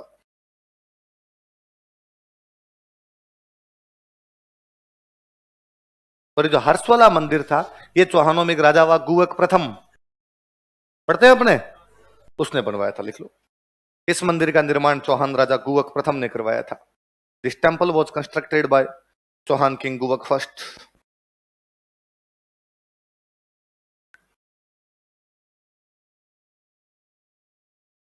इस मंदिर का निर्माण चौहान राजा गुवक प्रथम ने करवाया था। This temple was constructed by Chauhan king Guvak first. ऐसा कहते हैं कि भाई जीर्ण और हर्ष दोनों भाई बहन थे, और बचपन में इनके माता पिता की डेथ हो गई। भाई बहन संघर्ष में जैसे तैसे बड़े हुए। बड़े होने के बाद हर्ष की शादी हो गई। एक दिन हर्ष की पत्नी और जीर्ण माता दोनों पानी लेने के लिए जा रही थी, तो रास्ते में दोनों ननद भुजाई के अंदर बहस हो गई किसी बात पे। बात क्या? कि हर्ष दोनों में से ज्यादा प्यार किससे करता है? जीर्ण माता ने कहा ऑब्वियसली मेरे से करता है, मेरा भाई है, बचपन से साथ में खेले कूदे पले बढ़े, तो मेरे से ही करेगा। तो जीर्ण माता की जो भाभी थे, जो हर्ष की पत्नी थे, उन्होंने कहा कि कुछ गलत फहमियां समय रहते दूर कर लेनी चाहिए, वरना ज्यादा दुख होता है आदमी को। तो जीर्ण माता ने कहा लगा शर्त, आज अपने दोनों मटका लेके जाएंगे, और जिसका मटका हर्ष पहले उतरवा देगा उसे ज्यादा प्यार करता है। ठीक है, दोनों अपनी मटका लेके आई, दोनों बराबर आगे खड़ी होगी, आवाज लगाई हर्ष हमारे मटके उतरवा। हर्ष बेचारा आपकी तरह बड़ा आदमी था, उसने अपनी पत्नी का मटका पहले उतरवा दिया। जीर्ण माता इस बात से नाराज होते हैं, घर छोड़ के यहाँ इस पहाड़ी पर आके बैठ जाते हैं। हर्ष पीछे पीछे मनाने के लिए आता है, जीर्ण माता नहीं जाते तो वो भी अपनी बहन के पास यहीं बैठ जाता है। दोनों बहन भाई फिर यहीं तपस्या करते हैं। कालांतर में कहते हैं लोगों ने उनके यहाँ मंदिर बनवा दिए। मंदिर बनवाने वाले ज्यादातर राजा कौन है? चौहान। इसका मतलब चौहान जीर्ण माता को ज्यादा मानते हैं। जीर्ण माता चौहानों की इष्ट देवी है। कैसी देवी है? क्योंकि हमने पढ़ा था कुल देवी तो आशापुरा माता है, और कुल देवी के अलावा जिन जिन देवियों को आप मानोगे तो वो आपकी क्या हो जाएगी? इष्ट देवी है। लिखो, जीर्ण माता चौहानों की इष्ट देवी है। जीर्ण माता टुटलरी डेटी ऑफ चौहान। जीर्ण माता चौहानों की इष्ट देवी है। Jeen Mata is totally deity of Chauhans. जीर्ण माता क्या है? चौहानों की। कहते हैं अपने जितने देवी देवताओं में सबसे लंबा गीत यदि किसी माता जी का या देवता का है तो वो किसका है? जीर्ण माता। लिख लो, जीर्ण माता का लोक गीत सबसे लंबा। ये 2010 के प्रीलिम्स का सवाल है, स्टार लगाना। जीर्ण माता का लोक गीत सबसे लंबा है। फोक सॉन्ग ऑफ जीर्ण माता इज लॉन्गेस्ट। जीर्ण माता का लोक गीत सबसे लंबा है। फोक सॉन्ग ऑफ जीर्ण माता इज लॉन्गेस्ट।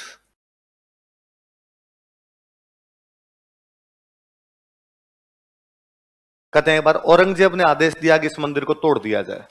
जब औरंगजेब की सेना जीर्ण माता के मंदिर को तोड़ने के लिए ऊपर जा रही थी, तब अचानक भगवान जाने कहां से मधुमक्खियां आई। क्या आई? मधुमक्खी। और उन्होंने औरंगजेब की सेना पर आक्रमण कर करके काट काट के बालाजी बना दिया सबको। सबने औरंगजेब ने हाथ जोड़े सैनिकों ने कि डोकरी आज आज मान जा, आज के बाद इस प्रकार का कोई भी काम करने के लिए हम तेरे यहां पर नहीं आएंगे। तो जीर्ण माता का नाम ही पड़ा मधुमक्खियों की देवी। क्या नाम पड़ा? देखो, जीर्ण माता को मधुमक्खियों की देवी भी कहा जाता है। Jeen Mata is also known as deity of honey bees. Jeen माता को मधुमक्खियों की देवी भी कहा जाता है। Jeen Mata is also known as deity of honey बीज।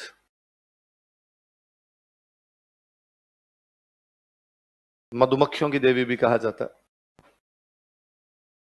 कहते औरंगजेब की सेना पे अटैक किया तो बाद में औरंगजेब या माता जी को राजी करने के लिए माता जी की मूर्ति पे छतरी चढ़ा के गया था। छत्र होता है, मूर्ति होती है, मूर्ति के ऊपर वो छतरी सी बनी होती है, तो ये वो जो छत्र लगा हुआ है मंदिर वाला, वो किसने चढ़ाया था? लिख लो, औरंगजेब ने मंदिर में छत्र चढ़ाया था। औरंगजेब ऑफर्ड छत्र इन टेंपल। औरंगजेब ने मंदिर में छत्र चढ़ाया था। औरंगजेब ऑफर्ड छत्र इन टेंपल। औरंगजेब ने मंदिर में छत्र चढ़ाया था। औरंगजेब ऑफर्ड छत्र इन टेंपल।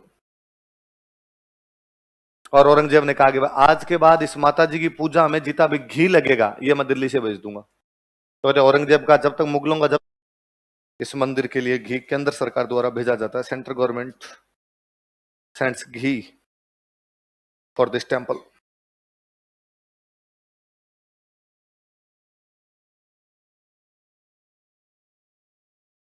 अगला लिखो, सकराय माता।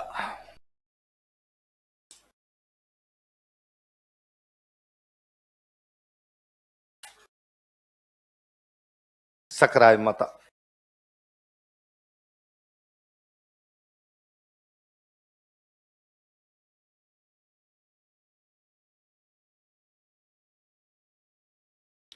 मंदिर झुंझुनू में एक जगह पड़ती है, उदयपुर वाटी। लिख लो, मंदिर उदयपुर वाटी झुंझुनू।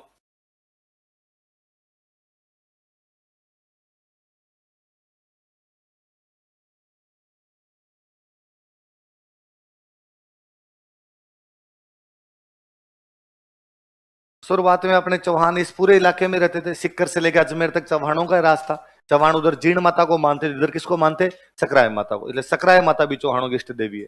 मैंने बताया कुल देवी एक होती है, इष्ट देवियां कितनी भी हो सकती है। तो लिखो, यह चौहानों की इष्ट देवी है। She is totally deity of Chauhans. ये चौहानों की इष्ट देवी है।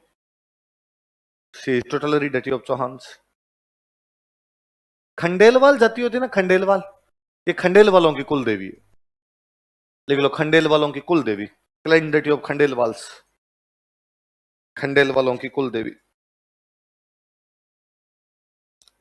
Kline deity of खंडेलवाल्स। खंडेल वालों की कुल देवी। किसकी कुल देवी है? खंडेलवाल जो होते हैं उन खंडेल वालों की कुल देवी होती है। कहते हैं एक बार यहां पर इस क्षेत्र में अकाल पड़ गया भयंकर। अकाल पड़ता तो क्या होता है भाई? खाने पीने के लिए कुछ भी होगा नहीं, मिनक मरेंगे, पशु मरेंगे। लोगों ने हाथ जोड़ेगी, माता जी कुछ तो पैदा कर। तो धरती में साग सब्जियां उत्पन्न कर दी। साग मतलब घास, सब्जी तो आप समझते हो कि भाई पशुओं के लिए साग हो जाए मतलब घास हो जाए, लोगों के खाने के लिए क्या हो जाए? सब्जियां। इसलिए लोगों ने नाम ही बना दिया शाकंभरी माता। क्या नाम हो गया? साग उत्पन्न करने वाली माता। इसलिए क्या कहा जाता है? लिख लो, अन्य नाम शाकंभरी माता, अदर नेम। समझ जाओगे ना क्यों कहते हैं? पूरा लिखो, साग सब्जियां उत्पन्न कर दी, समझ जाओगे। अन्य नाम, अदर नेम, शाकंभरी माता।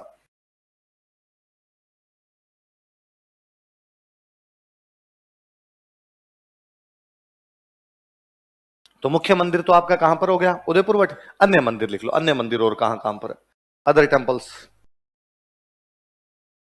तो शुरुआत में चौहानों का राज कहां पे था? सांबर। तो सांबर में मंदिर बना हुआ। स्टार लगाना इसके, ये 2013 के प्रीलिम्स का सवाल है।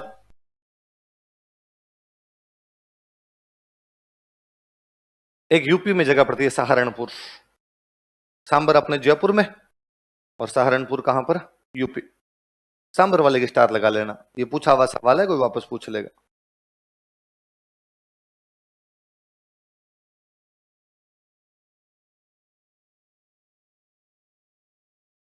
अगला लिखो, आशापुरा माता।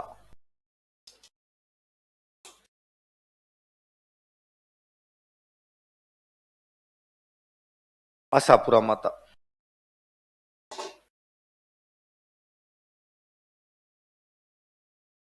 मंदिर लिखो। एक मेरा बताया हुआ नाडोल में, बताया हुआ ना, नाडोल पाली, और एक जालोर में जगह पड़ती है मोदरा।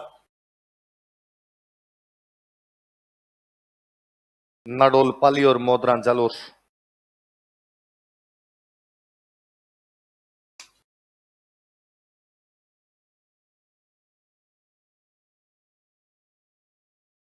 कहां कहां पर बताओ देखे? नाडोल पाली और मोदरा। अपना लिखा हुआ है, फिर भी रिपीट करो। एक तो चौहानों की है, और चौहानों के साथ में एक ब्राह्मण होते हैं बिस्सा। कौन से ब्राह्मण? इन दोनों की कुल देवी। बिस्सा ब्राह्मणों की कुल देवी भी यही है। लिखो, चौहानों तथा बिस्सा ब्राह्मणों की कुल देवी। Clan deity of Chauhans and Bissa Brahmins. चौहानों तथा बिस्सा ब्राह्मणों की कुल देवी। Clan deity of Chauhans and Bissa Brahmins. चौहानों तथा बिस्सा ब्राह्मणों की कुल देवी। किसकी कुल देवी है? चौहानों की। और किसकी कुल देवी है? बिस्सा बिस्सा ब्राह्मणों की कुल देवी। ऐसा माना जाता है कि भाई आशापुरा माता की जब भी पूजा की जाए तब महिलाएं घूंघट निकाल के रखती है। भाई महिलाएं करती है घरों में पूजा, तो महिलाओं को क्या निकालना जरूरी है? घूंघट। लिख लो, पूजा करते समय महिलाएं घूंघट निकाल कर रखती है। विमन कीप घूंघट वाइल वर्शिपिंग। पूजा करते समय महिलाएं घूंघट निकाल कर रखती है। विमन कीप घूंघट वाइल वर्शिपिंग।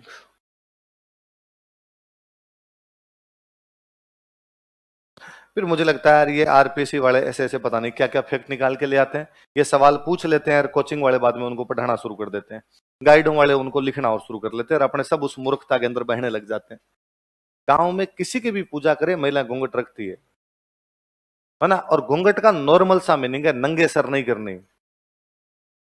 घूंघट का मीनिंग क्या है? सर पे पल्लू लेना है।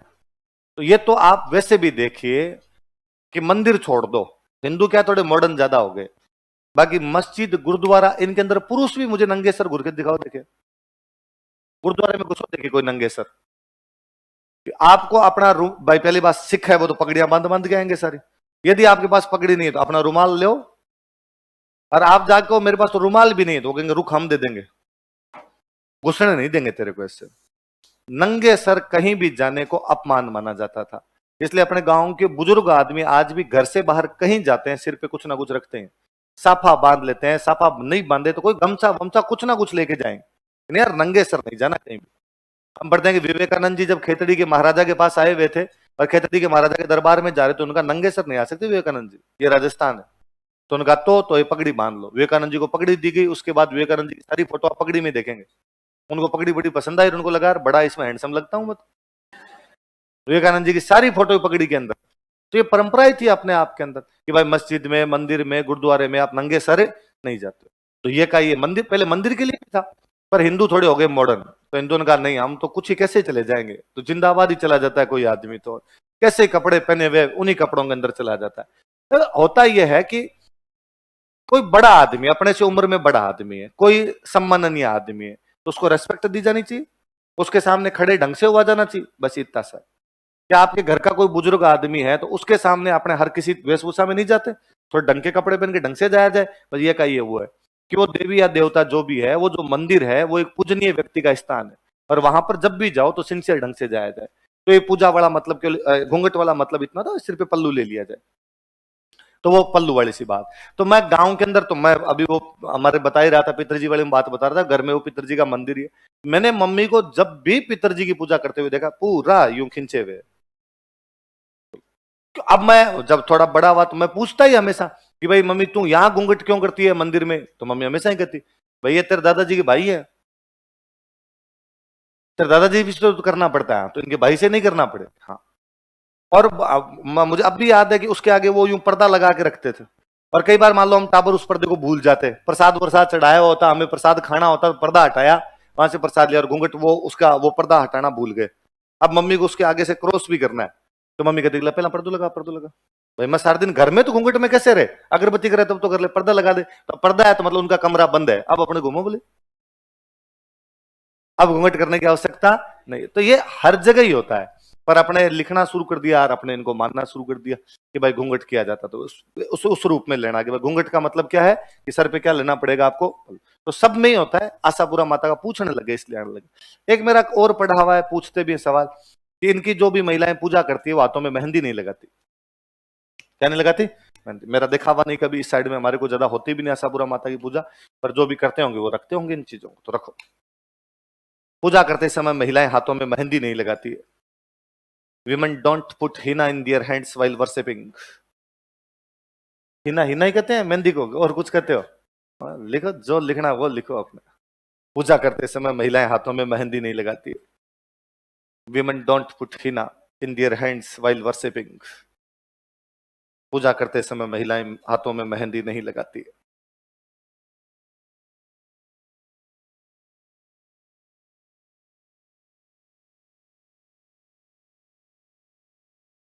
महिलाएं हाथों में क्या नहीं लगाती है? मेहंदी नहीं लगाती। फिर क्या, अब अपने बात में इन चीजों को वैसे यूं जोड़ने लग जाते हैं कि भाई अंधविश्वास है और है चीजें, कोई ना कोई पुरानी। ये कट कैसे रही आवाज तुम्हारी आज, एक बार इससे नहीं आ रही।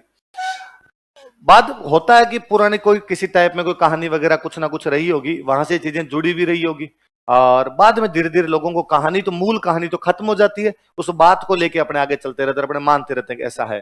बाकी शुरुआत में जब कभी भी किसी ने कुछ ऐसा बनाया होगा तो कुछ मान्यता के आधार पर बनाया होगा। अब वो धीरे धीरे मान्यता विश्वास के अंदर बदल जाती है, अब उसको आप विश्वास कहो बोले अंधविश्वास कहो, और हम उसको वैसे मानने लग जाते हैं। मुझे कई बार लगता है कि यार कई चीजों के अंदर तर्क चलते भी नहीं है। आस्था और तर्क दो अलग अलग चीज होते हैं। जहां लॉजिक लगेगा वहां पर आप आस्था नहीं रख सकते, और जहां पर आस्था यदि आपके मन में तो वहां पर कोई लॉजिक काम में नहीं। ऐसा क्यों हुआ ये अब वो भगवान जाने, उनकी लीला जाने, अपने को उस बारे में कुछ भी पता नहीं। और यदि आप लॉजिक लगाते हो तो फिर वहां पे लॉजिक आपके सारे के सारे क्या हो जाएंगे? फेल हो जाएंगे, लॉजिक काम नहीं आते। तो कई जगह लोगों का विश्वास होता है और उस विश्वास को मान लेना चाहिए। अपने पॉलिटी पढ़ेंगे, पॉलिटी के अंदर भी पढ़ते हैं कि प्रत्येक व्यक्ति को अपने विश्वास को मानने की भी अभिव्यक्ति की कि वो अपने विश्वास को माने, जब तक कि उसका विश्वास किसी दूसरे को नुकसान ना पहुंचाए। जब तक कि उसका विश्वास किसी दूसरे को नुकसान, भाई विश्वास तो मेरा ये हो सकता है कि यार मुझे माता जी का जागरण लगवाना है, पर माता जी का जागरण मैं मेरे घर में लगवाऊं, मैं यदि कहूं कि मैं रोड ब्लॉक करके लगवाऊंगा जागरण, तो ऐसा नहीं कर सकता, क्योंकि ये जो यातायात है उसको प्रभावित करता, तो मैं ये नहीं कर सकता। पर मेरा विश्वास है कि मुझे माता जी का जागरण लगवाना चाहिए, तो मैं मेरे घर में तो लगवा ही सकता हूँ। आप आपका विश्वास लोगों को प्रभावित नहीं करना चाहिए, तो 10 बजे के बाद में आपका लाउड स्पीकर जोर जोर से नहीं बोलना चाहिए, क्योंकि लोग डिस्टर्ब होते हैं। माता जी में विश्वास आपका, बाकियों का नहीं है, तो पुलिस व्यवस्था करती है भाई 10 बजे के बाद लाउड स्पीकर उतार दिए जाने चाहिए आपके। आपको भजन करना तो अपने चुपचाप कर लो घरों के अंदर। पर भारत में कई अलग किस्म के लोग पाए जाते हैं, उनको बाद में हर चीज के अंदर अंधविश्वास दिखता है। आज से 3-4 साल पहले वो वाला मैटर खूब हिट हुआ था कि केरल में भगवान अयप्पा का एक मंदिर है, सबरीमला। कौन सा मंदिर है? सबरीमला जगह का नाम है जहां पे भगवान अयप्पा विष्णु भगवान के एक अवतार माने जाते हैं, वो साउथ इंडिया के अंदर उनका मंदिर है। ऐसा कहते हैं कि अयप्पा जब यहां पर सबरीमला में आए थे, तब उन्होंने कुछ दिन अपना व्रत रखा था, और उन्होंने कहा था कि इन दिनों में मैं किसी महिला का मुंह नहीं देखूंगा, किसी महिला का मुंह। उन्होंने ऐसा कहा भाई मैं किसी महिला, तो उन दिनों में वो किसी महिला, कोई उनके वहां पे पूजा वगैरह करने महिलाएं नहीं आती, या उन्होंने महिला का मुंह नहीं देखा। महिला का मतलब भी कि 55 साल से बड़ी उम्र की महिलाएं कोई वहां मंदिर में आ सकती है, 8-10 साल से छोटी उम्र की महिलाएं उसके अंदर आ सकती है, बच्चियां आ जाए, बुढ़ी उम्र के आ जाए। नॉर्मली यूं महिलाओं के लिए बैन था कि इस मंदिर के अंदर नहीं आएगी। उसके बाद में उसको उनको मानने वाले जो भी लोग हैं, उन्होंने ये स्वीकार कर लिया कि हाँ भाई ठीक है, सबरीमला वाला अयप्पा भगवान का जो मंदिर है उसके अंदर महिलाएं नहीं जाएगी। बाकी साउथ इंडिया में जहां जहां अयप्पा के मंदिर है वहां पे सब जगह महिलाएं जाती है। बस एक एक स्पेसिफिक मंदिर सबरीमला है जहां पर महिलाएं नहीं जाती। अब 2 महिलाएं आई अपने भारत में, और उन 2 महिलाओं ने कहा कि यह महिलाओं का शोषण है और ये महिलाओं को बराबरी का अधिकार नहीं है। महिलाओं को तब तक बराबरी का अधिकार नहीं मिलेगा जब तक महिलाएं कौन से मंदिर में नहीं जाएगी, सबरीमला।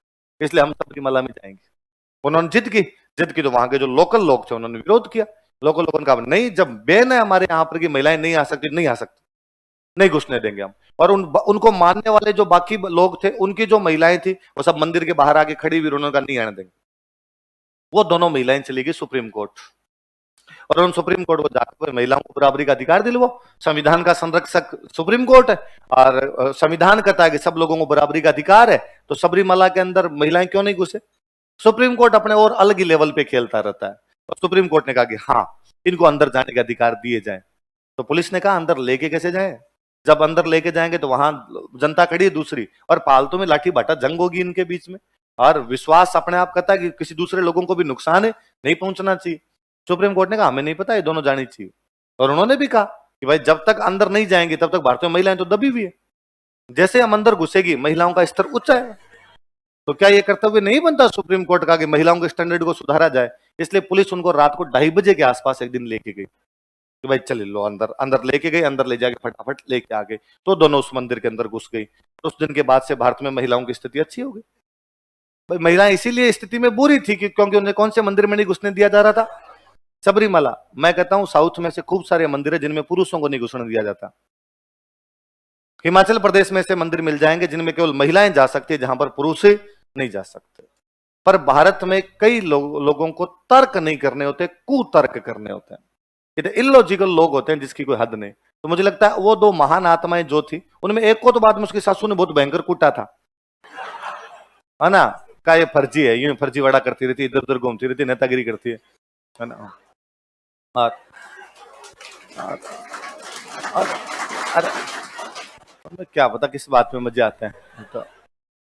तो मुझे लगता है उन महिलाओं को यदि पता चल जाए कि आशापुरा माता के मंदिर में महिलाओं से क्या करवाया जाता है, घूंघट, तो वो तो आंदोलन कर दे। वो साहब महिलाएं तो और दब रही है, और आज भी देख लो उनसे क्या करवाया जा रहा है, घूंघट। वो तो माता जी के खिलाफ फतवा जारी कर जाए यहाँ पे आके। तो कई कई लोगों का यूं लगता है कि या तो सटक गए, क्या है रे है? माइक पास में लाने से क्या होगा? आवाज कट रही है इसकी, तुम्हें ये नहीं दिख रहा? पास में लाने से तो गूंजती है आवाज फालतू में। तो आशापुरा माता वाला वो केस वैसा ही है। तो वो सबरीमला वाला, अयप्पा वाला मैं जब भी देखता हूं तब मुझे लगता है कि आने वाले टाइम में तो मैं कहूंगा कि लोग मंदिरों में जाएंगे नहीं, है ना? मंदिर निजी विश्वास का विषय बन जाएगा। जिस किसी कभी जी में आएगी तो कभी चला जाएगा, जी में नहीं आएगी तो नहीं जाएगा। आज अपने इतने लोग बैठे हैं तो मुझे लगता है अपने में से 10% लोग ही होंगे जो यूं स्पेशल डे उनका फिक्स किया हुआ इस दिन तो हम जाएंगे ही जाएंगे। मैं कतई नास्तिक नहीं हूं, मैं आस्तिक आदमी हूं, पूरा भगवान में सब में विश्वास है बहुत ढंग से। पर मेरे ऐसे कभी दिमाग में नहीं आता कि मुझे मंदिर जाना ही है। हाँ ठीक है, मंदिर के आगे से जब मैं निकल रहा हूं मैं गाड़ी का हॉर्न बजा देता हूं ताकि भाई एंट्री लिख ली जाए। तो मैं कई बार बाद में सोचता हूँ यार राजवीर, तूने अभी हॉर्न बजा के और यहाँ पे एंट्री दर्ज करवाई, इसका मतलब है भगवान बाहर खड़े हैं डायरी लेके, और भगवान ने कहा अच्छा राजवीर यस आज का तो आज की हाजिरी लग गई है अपने। पर कभी कभी यूं बैठे होते हैं रूम में तो दिमाग में भी आता है कि अब आसपास में जो भी मंदिर यार जाए। मेरे पहले खूब यूं हॉबी थी मोती डूंगर गणेश जी जाना, और वहां पे घंटे घंटे तक बैठे रहना, और वहां गणेश जी के 1000 पर्यायवाची लिखे हुए हैं। मैं याद करता था कि कितने पर्यायवाची याद कर दूंगा, आज 50 याद कर लिए, कल आगे बड़े 50 और याद करूंगा। 1008 नाम है गणेश जी महाराज के, दीवारों पर चारों तरफ गणेश, गजानन, ऐसे जो भी नाम है, शिव नंदन, पार्वती नंदन, वो नाम लिखे हैं। तो वो बेटा बेटा याद करता रहता। ऐसा नहीं कि मेरे यूं को आस्था फूटती हो कि गणेश जी के पास जाना ही पड़ेगा, यूं अच्छा लगता तो जाते। देश नो करनी माता वाले में खूब ही गए हुए। तो धीरे धीरे ये बातें सब लोगों के आ जाएगी। आप लोगों के भी ऐसी चीजें कि निजी विश्वास है, कभी जाना होगा तो चले जाएंगे, नहीं जाना होगा तो नहीं जाएंगे, तो चीजें अपने आप ही कम हो जाएगी। कई बार चीजों को खींच के लाने से चीजें टूटती है। आपको लगता है, मैं कहता हूं आने वाले टाइम में क्या पता सबरीमला में महिलाएं जाने लग जाए, या हो सकता है पुरुष ही जाने बंद हो जाए। मंदिर वैसे भी धीरे धीरे कम होते चले जाएंगे। पर आपको जिद क्यों करनी? और क्या उस जिद से किसी को भी फायदा हो सकता है? क्या उन दो महिलाओं के सबरीमला के अंदर घुसने से और महिलाओं की स्थिति सुधर जाएगी? क्या महिलाओं को वाकई अयप्पा भगवान से या महिलाओं की स्थिति में वास्तव में ये विश्वास है तो सबरीमला के अलावा बाकी जितने मंदिर है सब में महिलाएं जा सकती है, उनमें चली जाओ। पर ना इसमें जाएंगे हम, इसमें जाने से महिलाओं की स्थिति में सुधार लेके आएंगे। कुतर्क है ये सारे। क्या है? कुतर्क है। ऐसे लोगों से बचा ही जाना चाहिए। और सबसे बड़ी बात, उन दोनों महिलाओं का अयप्पा से कोई लेना देना नहीं। अयप्पा को मानने वाली सारी महिलाएं तो बेचारी वहां पे मानव श्रृंखला बना के खड़ी थी और वो कह रही थी अरे मत जाओ, हम मानती है अयप्पा को, हमारे घर में अयप्पा का मंदिर, उसमें हम जाती हैं, हम पूजा करती हैं, पास में गांव वाले में अयप्पा का मंदिर, उसमें जाती है, बस एक ये है जिसमें नहीं जाती। अब को बाद में कोई कहेगा कि वो जो महिलाएं हैं जो उसका समर्थन कर रही है कि नहीं जाना चाहिए, वो तो अनपढ़ है, वो ग्रामीण महिला है, वो जानती नहीं, जबकि वो दो पढ़ी लिखी थी। तो केरला में तो सारे ही पढ़े लिखे हैं, केरला की तो साक्षरता ही 100% बाहर निकलने वाली है। तो भाई वहां तो आप ये भी नहीं कह सकते कि कोई अनपढ़ महिला हो। और मैं हमेशा कहता हूं कि वास्तव में एजुकेशन साउथ इंडिया में आई है, वास्तव में एजुकेशन वो आई कहां पर है, साउथ इंडिया। वो रियली एजुकेटेड लोग हैं, इसलिए उन लोगों को परंपराओं का पालन भी बहुत अच्छे से आता है। नॉर्थ इंडिया गोबर पट्टी है इस मामले में, और नॉर्थ इंडिया के लोगों को लगता है कि एजुकेशन का मतलब है परंपराओं को तोड़ना। मुझे बड़ा ही अब वो जोरदार अनुभव रहता है कि यार भारत में ज्यादातर जो महिला वैज्ञानिक हुई है वो साउथ इंडिया की भी है। महिलाएं और वैज्ञानिक भी ज्यादातर कौन कहां की भी है, साउथ। पुरुष आपको नॉर्थ के भी मिल जाएंगे, पर पुरुष भी साउथ के ज्यादा मिलेंगे आपको वैज्ञानिकों में भी, पर महिलाएं वैज्ञानिक ज्यादा हुई। पर कभी कभी किसी महिला वैज्ञानिक का फोटो देखते हैं तो प्रफुल्लित तो होते हैं कि यार एक महिला वैज्ञानिक है, कि ये भाई टेसी थॉमस है, ये फलाने किसी का फोटो है। इतना बड़ा तो लगा रखी है बिंदी, पूरी भर रखी है मांग, पीछे बालों में लगा रखा है गजरा, पूरी पहन रखी है कांजीवरम की साड़ी। टिपिकल परंपरा है, वो वैज्ञानिक है, उसके एक बार भी दिमाग में नहीं आया कि साड़ी पहनने से, बिंदी लगाने से, मांग निकालने से, गजरा निकालने से महिलाओं की स्थिति खराब होती जा रही है। और ये जितनी फेमिनिस्ट गैंग वाली महिलाएं हैं ये सारी ये बात कहेगी, ये जो परिधान है ये महिलाओं को बांध के रखने का एक तरीका है। साड़ी में महिला दौड़ भी नहीं सकती, तो कहां दौड़ना है महिला को। इस प्रकार के कपड़े किसी महिला को क्यों पहनाए जाएं जो महिला को, अरे किसने रोका कोई किसी भी प्रकार के कपड़े पहने, पर इसका मतलब यदि कोई साड़ी पहने तो तुम उस पर सवालिया निशान कैसे लगा सकते हो, तुम मत पहनो, तुम्हारे को अच्छे नहीं लगते। तो मुझे लगता है वो यार रियली एजुकेटेड लोग हैं, वहां वो एकदम पढ़ी लिखी मिला। अपने ठीक उल्टा है, नॉर्थ इंडिया में जैसे ही कोई आदमी पढ़ता लिखता है अपनी परंपरा से दूर होता है। अपने आप में पढ़ाई का मतलब ये परंपरागत कपड़ों का त्याग, वो वाले छोड़ेंगे, अब हम एकदम अंग्रेज बनेंगे, हम सारे के सारे वो कपड़े पहनेंगे। तो अपने लड़कियां हो भले लड़के हो, सबसे पहले अपने परंपरागत वेशभूषा छोड़ के दूसरी तरफ डाइवर्ट होंगे, उधर जाएंगे। साउथ इंडिया में ये देखने को नहीं मिलेगा आपको।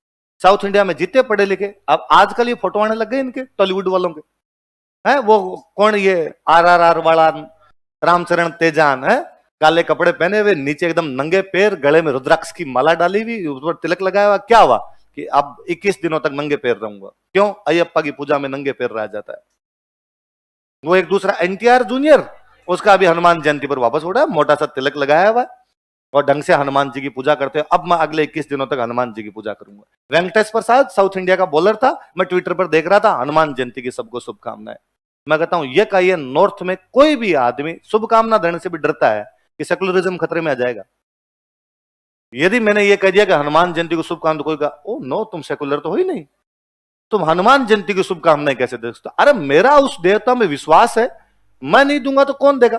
हाँ, मेरे सेकुलरिज्म से किसी दूसरे धर्म को हानि नहीं पहुंचनी चाहिए। मेरे यदि हनुमान जयंती की शुभकामना देने से, रामनवमी की शुभकामना देने से, ईद की शुभकामना देने से, या गुरु नानक जयंती की शुभकामना देने से किसी और को नुकसान पहुंचता है तो बैन किया जाए। यदि नुकसान नहीं पहुंचता तो मुझे मेरे विश्वास को, मेरे धर्म को मानने का और इसे प्रचार प्रसार करने का अधिकार संविधान देता है। पर अपने, और बड़ी बात, ये जितने लोग इस प्रकार के तर्क करते हैं ये सब ये कहेंगे कि भारत में एक संविधान का राज है, संविधान के अनुसार रहना चाहिए। तो भूंगड़ों पढ़ो तो सही उसको, उसके आर्टिकल साफ साफ कहते हैं कि इस प्रकार की चीजें की जानी चाहिए और ये चीजें करने से विश्वास पुख्ता होता है, ये करने से आपका संविधान और मजबूत होता है। ऐसी जब भी बातें पढ़ो तब हमेशा याद रखना कि हमें यह संविधान ने ताकत दी है कि हम हमारे विश्वास को मान सकें, उस विश्वास का प्रचार प्रसार कर सकें, तब तक जब तक वो किसी दूसरे व्यक्ति को हानि। भले बड़ी बात लिखो, अब आगे अगली माता जी लिखो। तो दो महिलाएं, आपको आपने नहीं पढ़ा होगा, हम जब पढ़ा करते हम दो महिलाओं के बारे में खूब पढ़ते कि बस अब ये महिलाओं को चांद पे पहुंचाने वाली है। आजकल नाम नहीं आते, पहले उन दोनों फर्जियों के नाम आया करते थे। मैं नाम ही नहीं लेता ऐसे गंदी जबान से, क्या नाम लेना, जबान खराब हो जाए।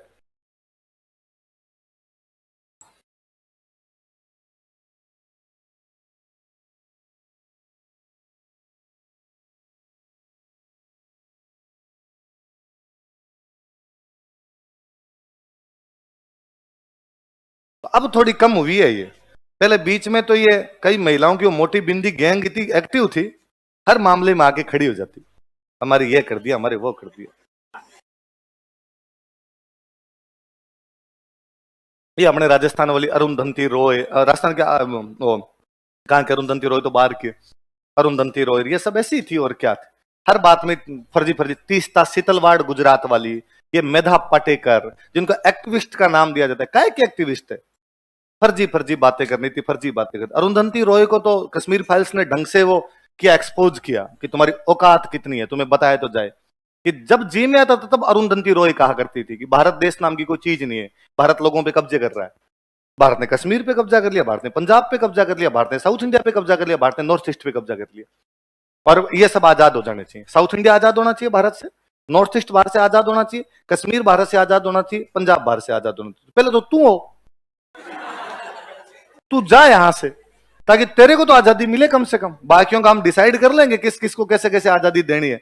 इस बार कश्मीर फाइल्स में मुझे तो अच्छी वही लगेगा, अरुंधति रॉय को उसने ढंग से एक्सपोज किया कि वो जो उस वाला कैरेक्टर है, पल्लवी जोशी वाला जो कैरेक्टर है, उसकी वो जो एक फोटो लगाई हुई है, जब वो उस बिट्टा बिट्टा के साथ उसकी मिलती हुई फोटो, तो यासीन मलिक का फोटो है, यासीन मलिक के साथ अरुंधति रॉय का फोटो है, तो वो वास्तव में फोटो वो है। तो इनकी औकात तो बताई कम से कम, ये किस प्रकार के लोग थे, कैसे लोगों के साथ में उठते बैठते थे, और उसके बावजूद तुम्हें आजादी की इस प्रकार की बातें लगती है।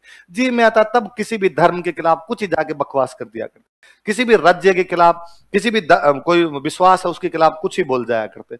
और क्यों बोल रहे हो ऐसा? हमें संविधान ताकत देता है, हमें संविधान बोलने की अभिव्यक्ति देता है। अरे तो संविधान में एक ही आर्टिकल थोड़ी है बोलने की आजादी, संविधान में बाकी आर्टिकल ये तुम उनको ही पढ़ लेते। बाकी आर्टिकल में लिखा हुआ है कि धार्मिक स्वतंत्रता भी उतनी आवश्यक है, वही हमें संविधान नहीं दे रखी है, बाकी कौन दे रहा है। पर पता नहीं एक आर्टिकल 19 किसने रटवाया इन लोगों को, उसको ले लेके इधर पूंछ लेके घूमते रहते हैं। अगले कौन से आपके लिखो, चाकसू जयपुर मंदिर पढ़ाई था, मैंने बताई दिया था बीच में, मंदिर चाकसू जयपुर।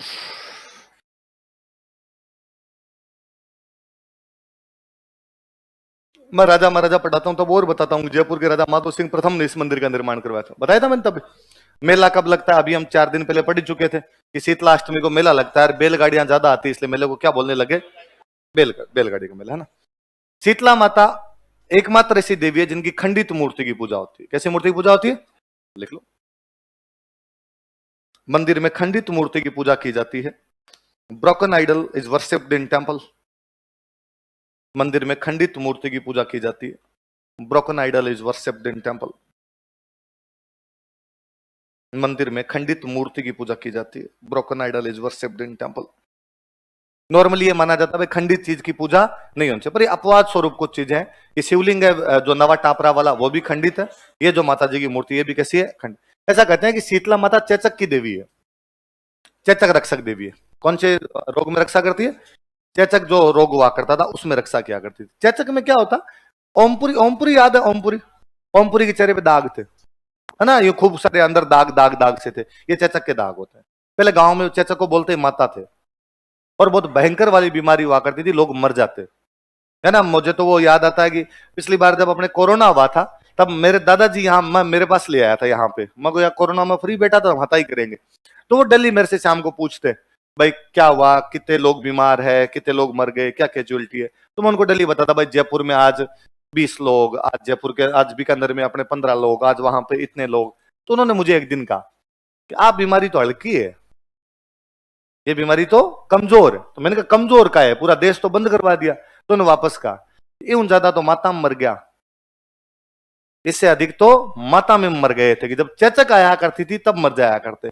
और उनकी वो कहानियां वैसी है कि एक ना बाढ़ के आता, दूसरों तैयार मिल, तो एक को जलाने के लिए जाते थे, घर आते तब दूसरा आदमी भी मरा हुआ तैयार मिलता था। तो 2-4 आदमियों की ड्यूटी यही थी कि अंतिम संस्कार ही करो, और कुछ था ही नहीं। तो चेचक पहले बहुत भयंकर बीमारी थी, अब तो कुछ ही नहीं है, अब तो होना ही बंद हो गया।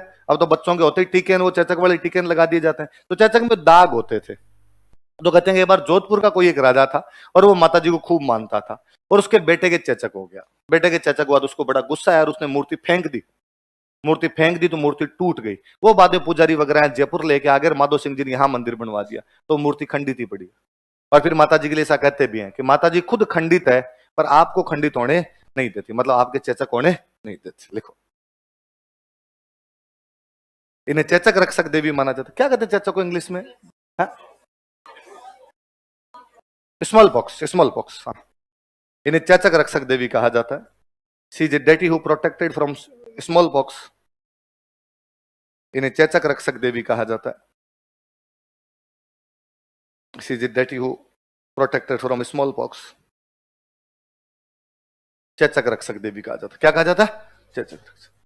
ऐसा मानते हैं कि भाई जिन महिलाओं के बच्चे नहीं होते वो महिलाएं इनकी पूजा करती है, संतान प्राप्ति के लिए पूजा की जाती है। लिख लो, महिलाएं संतान प्राप्ति के लिए इनकी पूजा करती है। Women worship her in hope of children. महिलाएं संतान प्राप्ति के लिए इनकी पूजा करती है। Women worship her in hope of children. कुल मिला के ये माता जी अपने टाइम की एक अच्छी गायनोलॉजिस्ट थी, स्त्री रोग विशेषज्ञ, बीमारियां दूर करे। तो डॉक्टरी कुम्हार जाति के जो लोग होते हैं वो माता जी के पुजारी होते हैं। लिख लो, कुम्हार जाति के लोग इनकी पूजा करते हैं, जो मूलतः पुजारी होते हैं वो। पीपल ऑफ कुम्हार कम्युनिटी वर्शिपर। कुम्हार जाति के लोग इनकी पूजा करते हैं। पीपल ऑफ कुम्हार कम्युनिटी वर्शिपर। तो माता जी थोड़ी गरीब है। माता जी की जो सवारी है, जो वाहन है, वो है गधा। घोड़ा नहीं ला पाए माता जी। लिखो, माता जी का वाहन, व्हीकल ऑफ शीतला माता, शीतला माता का वाहन।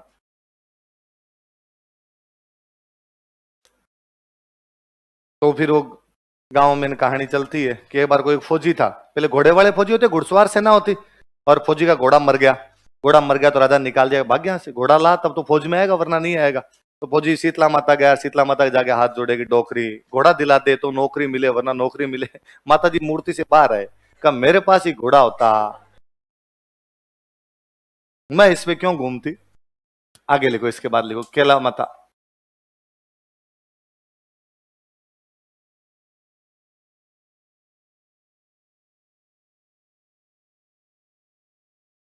करौली वाले केला माता ही है।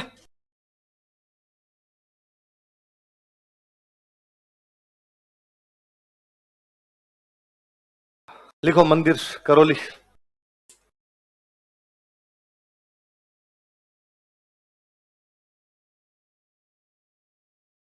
करौली में जादौन राजवंश था। कौन सा राजवंश था? ये जादौन राजवंश की कुल देवी है। लिख लो, करौली के जादौन राजवंश की कुल देवी, clan deity of Jadaun dynasty of Karauli. Karauli के जादौन राजवंश की कुल देवी, क्लैन डेटी ऑफ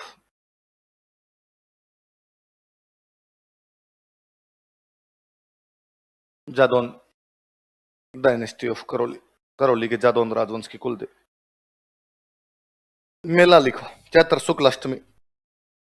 मेला चैत्र शुक्ल अष्टमी, 8th bright day of Chaitra.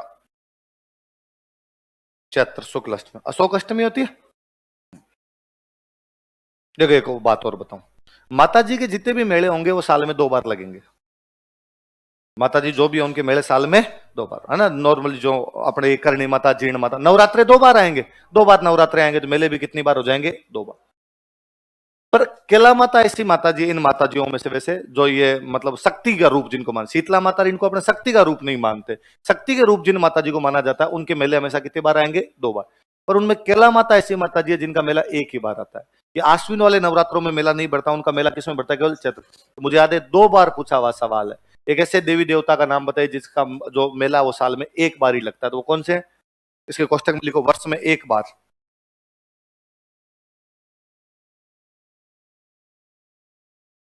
Once in an year, वर्ष में एक बार, ओनली टाइम, एक सिंगल टाइम भरता, दोनों बार नहीं भरे, है ना। तो अब दोनों मैंने इसलिए भी ये पास पास में लिखवाई कि शीतला माता का मेला लगता है चैत्र कृष्ण अष्टमी। कब लगता है शीतला माता का? पढ़ा था हमने बाशोड़ा। और इनका कब लग रहा है आपका? चैत्र शुक्ल अष्टमी। केला माता के लिए 2 प्रकार की छोरी की जाती है। एक तो ये कहा जाता है केला माता के लिए कि भगवान कृष्ण की बहन है। किसकी बहन है? भगवान। या इनको कहते हैं कि हनुमान जी की मम्मी है। हनुमान जी की माता जी थे माँ अंजना, तो कृष्ण की बहन भी मानते हैं, और भगवान सॉरी हनुमान जी की क्या मानते हैं इनको? माता। लिख लो, दोनों लिखो। इन्हें भगवान कृष्ण की बहन तथा अथवा भगवान कृष्ण की बहन अथवा हनुमान जी की माता माना जाता है। She is considered as sister of lord Krishna और मदर ऑफ हनुमान जी, भगवान कृष्ण की बहन अथवा हनुमान जी की माता माना जाता है। She is considered as sister of lord Krishna और मदर ऑफ हनुमान जी। तो ऐसी वो कहानी भी है कि भगवान कृष्ण की मम्मी का नाम क्या था? देवकी। क्या नाम था? देवकी। वासुदेव और देवकी के संतान थे, और देवकी के भाई थे, उनका नाम था कंस। क्या नाम था? और कंस के बारे में ऐसा कहा हुआ था कि देवकी की 8वीं संतान कंस को मार देगी। देवकी की 8वीं संतान को किसको मार देगी? कंस। इसलिए कंस ने अपने बहन को और बहनोई को गिरफ्तार कर लिया, दोनों को, देवकी को और वासुदेव को नजरबंद कर दिया घर में। तुम इस घर से बाहर निकलोगे नहीं, तो देखता हूं कहां तुम्हारी संतान जाएगी, कैसे मारी। और फिर और कहा जैसे इनके संतान हो मुझे बताया जाए, 8वीं छोड़ो, मैं एक को जिंदा नहीं छोड़ूंगा, देखते हैं कौन सी मारती। और कहते लगातार 6 लड़कियां हुई। लगातार क्या हुई? 6 लड़कियां हुई। कंस को बताते भाई तुम्हारी बहन क्या लड़की हुई। कंस जाता, लड़की को पकड़ के जमीन पे पटक के मार दिया करता कंस। 7वीं फिर लड़की हुई। 7वीं लड़की कंस को वापस कहा भाई तुम्हारी बहन की फिर लड़की हुई, तुम्हारी भांजी भी। इस बार कंस वापस गया, कहते उस बच्चे को पकड़ के वो मारने लगा जब जमीन पे, तो बच्ची उसके हाथ से छूटी, आसमान में चली गई। हम कहते हैं बिजली बन गई। क्या बन गई? बिजली बन गई। और कहते हैं कि वो जो बिजली बरसात के दिनों में जो बिजली चमकती है उसके लिए कहा जाता है कि भगवान कृष्ण की बहन है वो। और ऐसा कहते हैं वो ये केला माता है। तो गांव में आपने पता नहीं किया कि नहीं किया होगा, बट गांव में कहते हैं कि बिजली कंस के वंश पर गिरती है। किस पे गिरती है? इसलिए कांसे के सारे बर्तन अंदर रख दिया करते हैं। मुझे अब भी याद है कि जब भी बादल गाजने लगते हैं कांसे के, पहले अब तो बर्तन खत्म ही हो गए कांसे वाले, पहले कांसे का बाटकान, परातर, ऐसे एक आधे बर्तन हुआ करते थे घरों में। तो बिजली जैसे ही गजने लगती मम्मी का अरे ये तो अंदर छोड़, ये तो। फिर टाबर थे तो धीरे धीरे सीख गए, फिर जिधर भी देखता कि बिजली चमक रही कांसे वाले फटाफट अंदर छुपा छुपा के आते कि इनके ऊपर गिर जाएगी, पास में अपने बैठे होंगे तो अपने काम आ जाएंगे देश के बाद। कि बिजली किसके ऊपर गिर जाती है? कंस के वंश पर गिर जाती है। तो वो जो भगवान कृष्ण की 7वीं बहन थे जो बिजली बन गए थे, वो क्या माने जाते हैं? या एक दूसरा विश्वास ये कहता है कि हनुमान जी की माता मां अंजना जो थे, मां अंजना थे। मुझे तो अंजना बड़ा ज्यादा लगता है कि मां अंजना ही रहे होंगे, क्योंकि इनके जो भक्त होते हैं उनको बोलते हैं लंगूरिया। क्या बोलते हैं? तो मुझे यूं लंगूर वाले से थोड़ा ठीक ही लगता है, ये वाला मामला ठीक रहा होगा। तो भक्तों को लंगूरिया कहते हैं। तो भक्तों के जो गीत होते हैं उनको भी बोलते हैं लंगूरिया गीत। क्या बोलते हैं? देख लो, लेकिन इनके भक्तों को लंगूरिया कहा जाता है। Her disciples are known as Languriya. इनके भक्तों को लंगूरिया कहा जाता है। Disciples are known as Languria.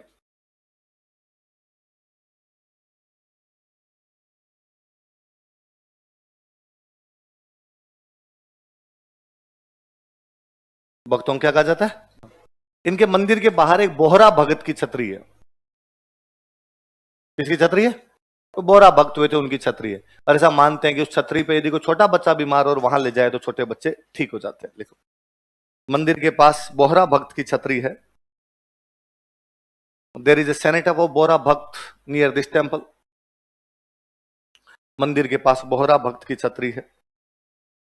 There is a senate of Bohra भक्त नियर दिस टेम्पल, जहां छोटे बच्चों का इलाज किया जाता है। Very small children are treated. जहां छोटे बच्चों का इलाज किया जाता है। Very small children are treated.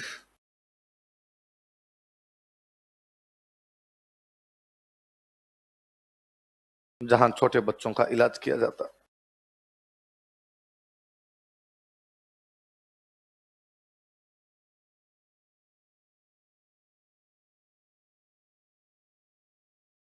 अगला लिखो, आई माता।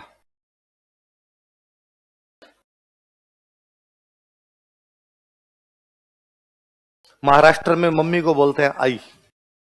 मम्मी क्या बोलते हैं? इसलिए सिंघम जैसी जो फिल्में आती है उनमें आई शपथ, माँ की सौगन। अपने जो माँ की सौगन बोलते हैं तो महाराष्ट्र में वही क्या हो जाता है उनके? आई शपथ। आई का मतलब माता, तो आई माता का मतलब हो गया माता इंटू माता, मतलब माता की स्क्वायर। लिखो, मंदिर बिलाड़ा जोधपुर। मंदिर बिलाड़ा जोधपुर। सिरवी जो समाज होता है उनकी कुल देवी है। लिख लो, सिरवी समाज की कुल देवी, clan deity of Sirvi community. Sirvi समाज की कुल देवी, clan deity of Sirvi community.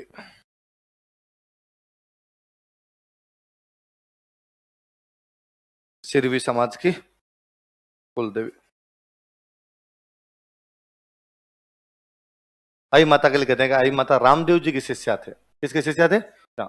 तो जिस प्रकार रामदेव जी ने समाज में छुआछूत को दूर करने और हिंदू मुस्लिम एकता को बढ़ाने के काम किए थे, उसी प्रकार के काम किसने किए?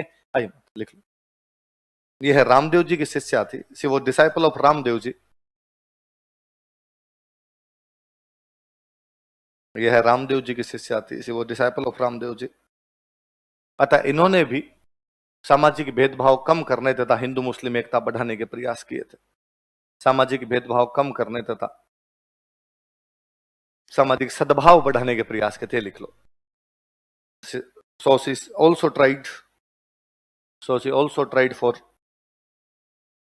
remove social discrimination and increase social harmony. So she also tried for remove social discrimination and increase social harmony. सामाजिक भेदभाव कम करने तथा सामाजिक सद्भाव बढ़ाने के प्रयास किए थे। Tried for remove social discrimination and increase social harmony. वो दिखता भी है कई चीजों में। इनका जो मुख्य मंदिर है उसको तो बोलते हैं बडेर, क्या बोलते हैं? और जो अन्य मंदिर है उनको बोलते हैं दरगाह। मुख्य मंदिर को तो क्या कहते हैं? बडेर। अन्य मंदिरों को क्या कहते हैं? लिख लो, मुख्य मंदिर बडेर, अन्य मंदिर दरगाह। मेन टेंपल और अदर टेंपल्स।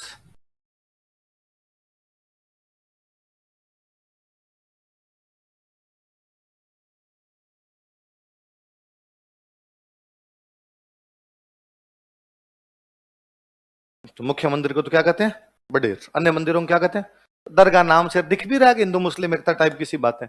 एक फिर ये कहा जाता है कि इनका जो बिलाड़ा वाला जो मुख्य मंदिर है उसमें कहा जाता है उसके जो दीपक की ज्योति है उसे कैसे टपकती है? क्या टपकती रहती है? लिखो, आप लाइन लिखो फिर अपने पढ़ते हैं। इनके मंदिर में दीपक की ज्योति से केसर टपकती है। हिंदी लिखना रहे, इंग्लिश क्या होगी केसर की टपकाने की? हिंदी लिख लो, मंदिर में दीपक की ज्योति से केसर टपकती रहती है। वरना फिर ज्योति की अंग्रेजी, केसर की अंग्रेजी टपकने की ओर। मंदिर में दीपक की ज्योति से केसर टपकती है।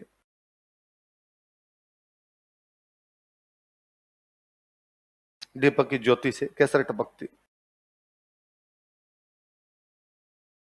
कौन गया भाई आई माता के मंदिर में? टपकती है वास्तव में? हाँ, तू गया, देखिए तूने केसर टपकते? हाँ, नहीं देखी तो केसर नहीं टपकती तो? हाँ, हर टाइम जलती रहती है। वो तो हर मंदिर में अखंड ज्योतियां होती है। हाँ, ऊपर जा रही है, ऊपर जम जाती है तो उतार ले उसको तो खुर्च खुर्च के। हाँ, नहीं जान देते। मैं बताऊं, देखो एक्चुअली में क्या वास्तव में वो एक ज्योति है। मंदिर में 24 घंटे ज्योति, अखंड ज्योत होती है, अखंड ज्योत जलती रहती है वहां।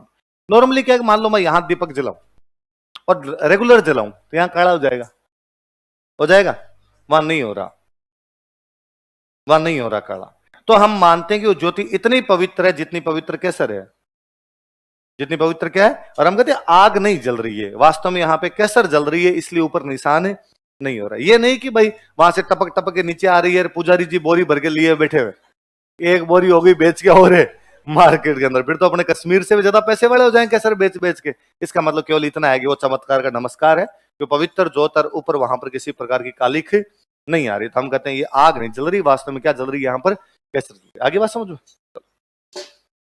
इसके बाद लिखो आप, सची आई माता।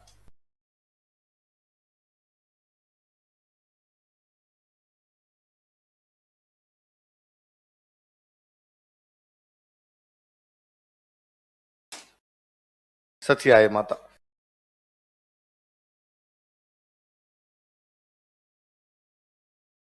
मंदिर लिखो, ओसियां जोधपुर।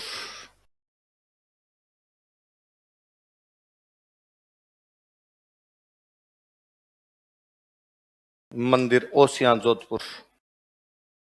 ओसवाल समाज होता है, ओसवाल, ओसवालों की कुल देवी। लिख लो, ओसवालों की कुल देवी, क्लैन डेटी ऑफ ओसवाल्स।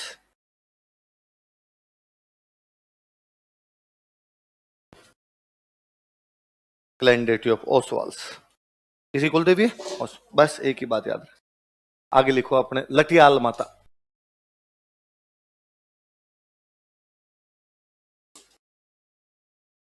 लटियाल माता।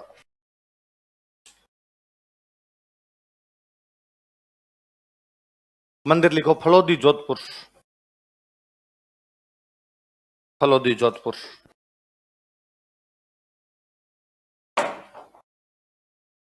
मंदिर फलोदी जोधपुर। लटियाल माता का मंदिर कहां पे? ब्राह्मणों में एक सब कास्ट होती है कल्ला। कल्ला ब्राह्मणों की कुल देवी, क्लैंडेटी ऑफ कल्ला ब्राह्मण्स। राजस्थान की शिक्षा मंत्री कौन है अपने? बीडी कल्ला। तो बीडी कल्ला जी की जो कुल देवी है वो कौन सी है? लटियाल माता। मंदिर कहां पे उनका? फलोदी जोधपुर। कल्ला ब्राह्मणों की कुल। एक नाम और इनका लिखो, अन्य नाम। माता जी का अन्य नाम है ना, खेजड़ बेरी राय भवानी।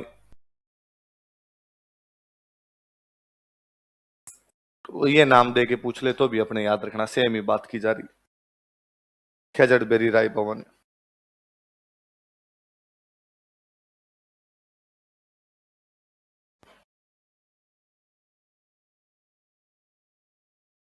अगले को तन्नोट माता।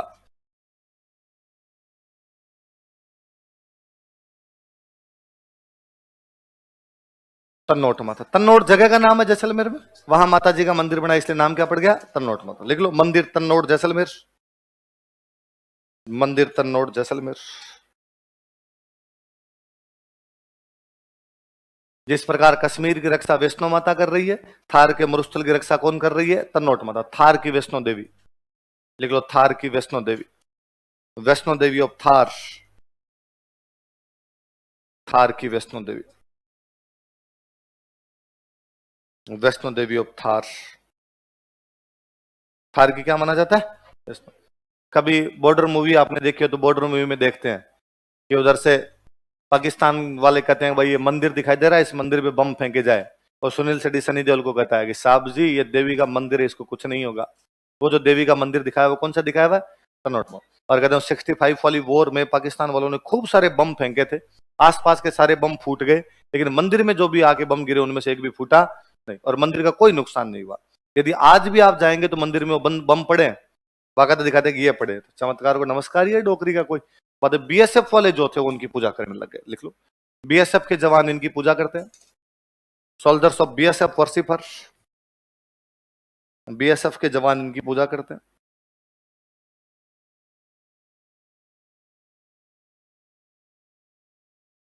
बीएसएफ के जवान इनकी पूजा। एक नॉर्मली कहीं देखा हो तो अपने कई बार मंदिरों में जाते हैं तो ये मोड़ियां बांध बांध के आते हैं, धागे बांधते हैं ना, धागे बांधते हैं, मोड़ी बांधते हैं। इनके वहां पे लोग रुमाल बांध के आते हैं। क्या बांध के आते हैं? देखो, इन्हें रुमाल की देवी भी कहा जाता है। She is also called as रुमाल की देवी। रुमाल की देवी इंग्लिश में ही लिखना, डेटी ऑफ भेंकी मत कर लेना। इन्हें रुमाल की देवी भी कहा जाता है। She is also called as रुमाल की देवी। क्या कहा जाता है इनको? बाकी कल पढ़ेंगे।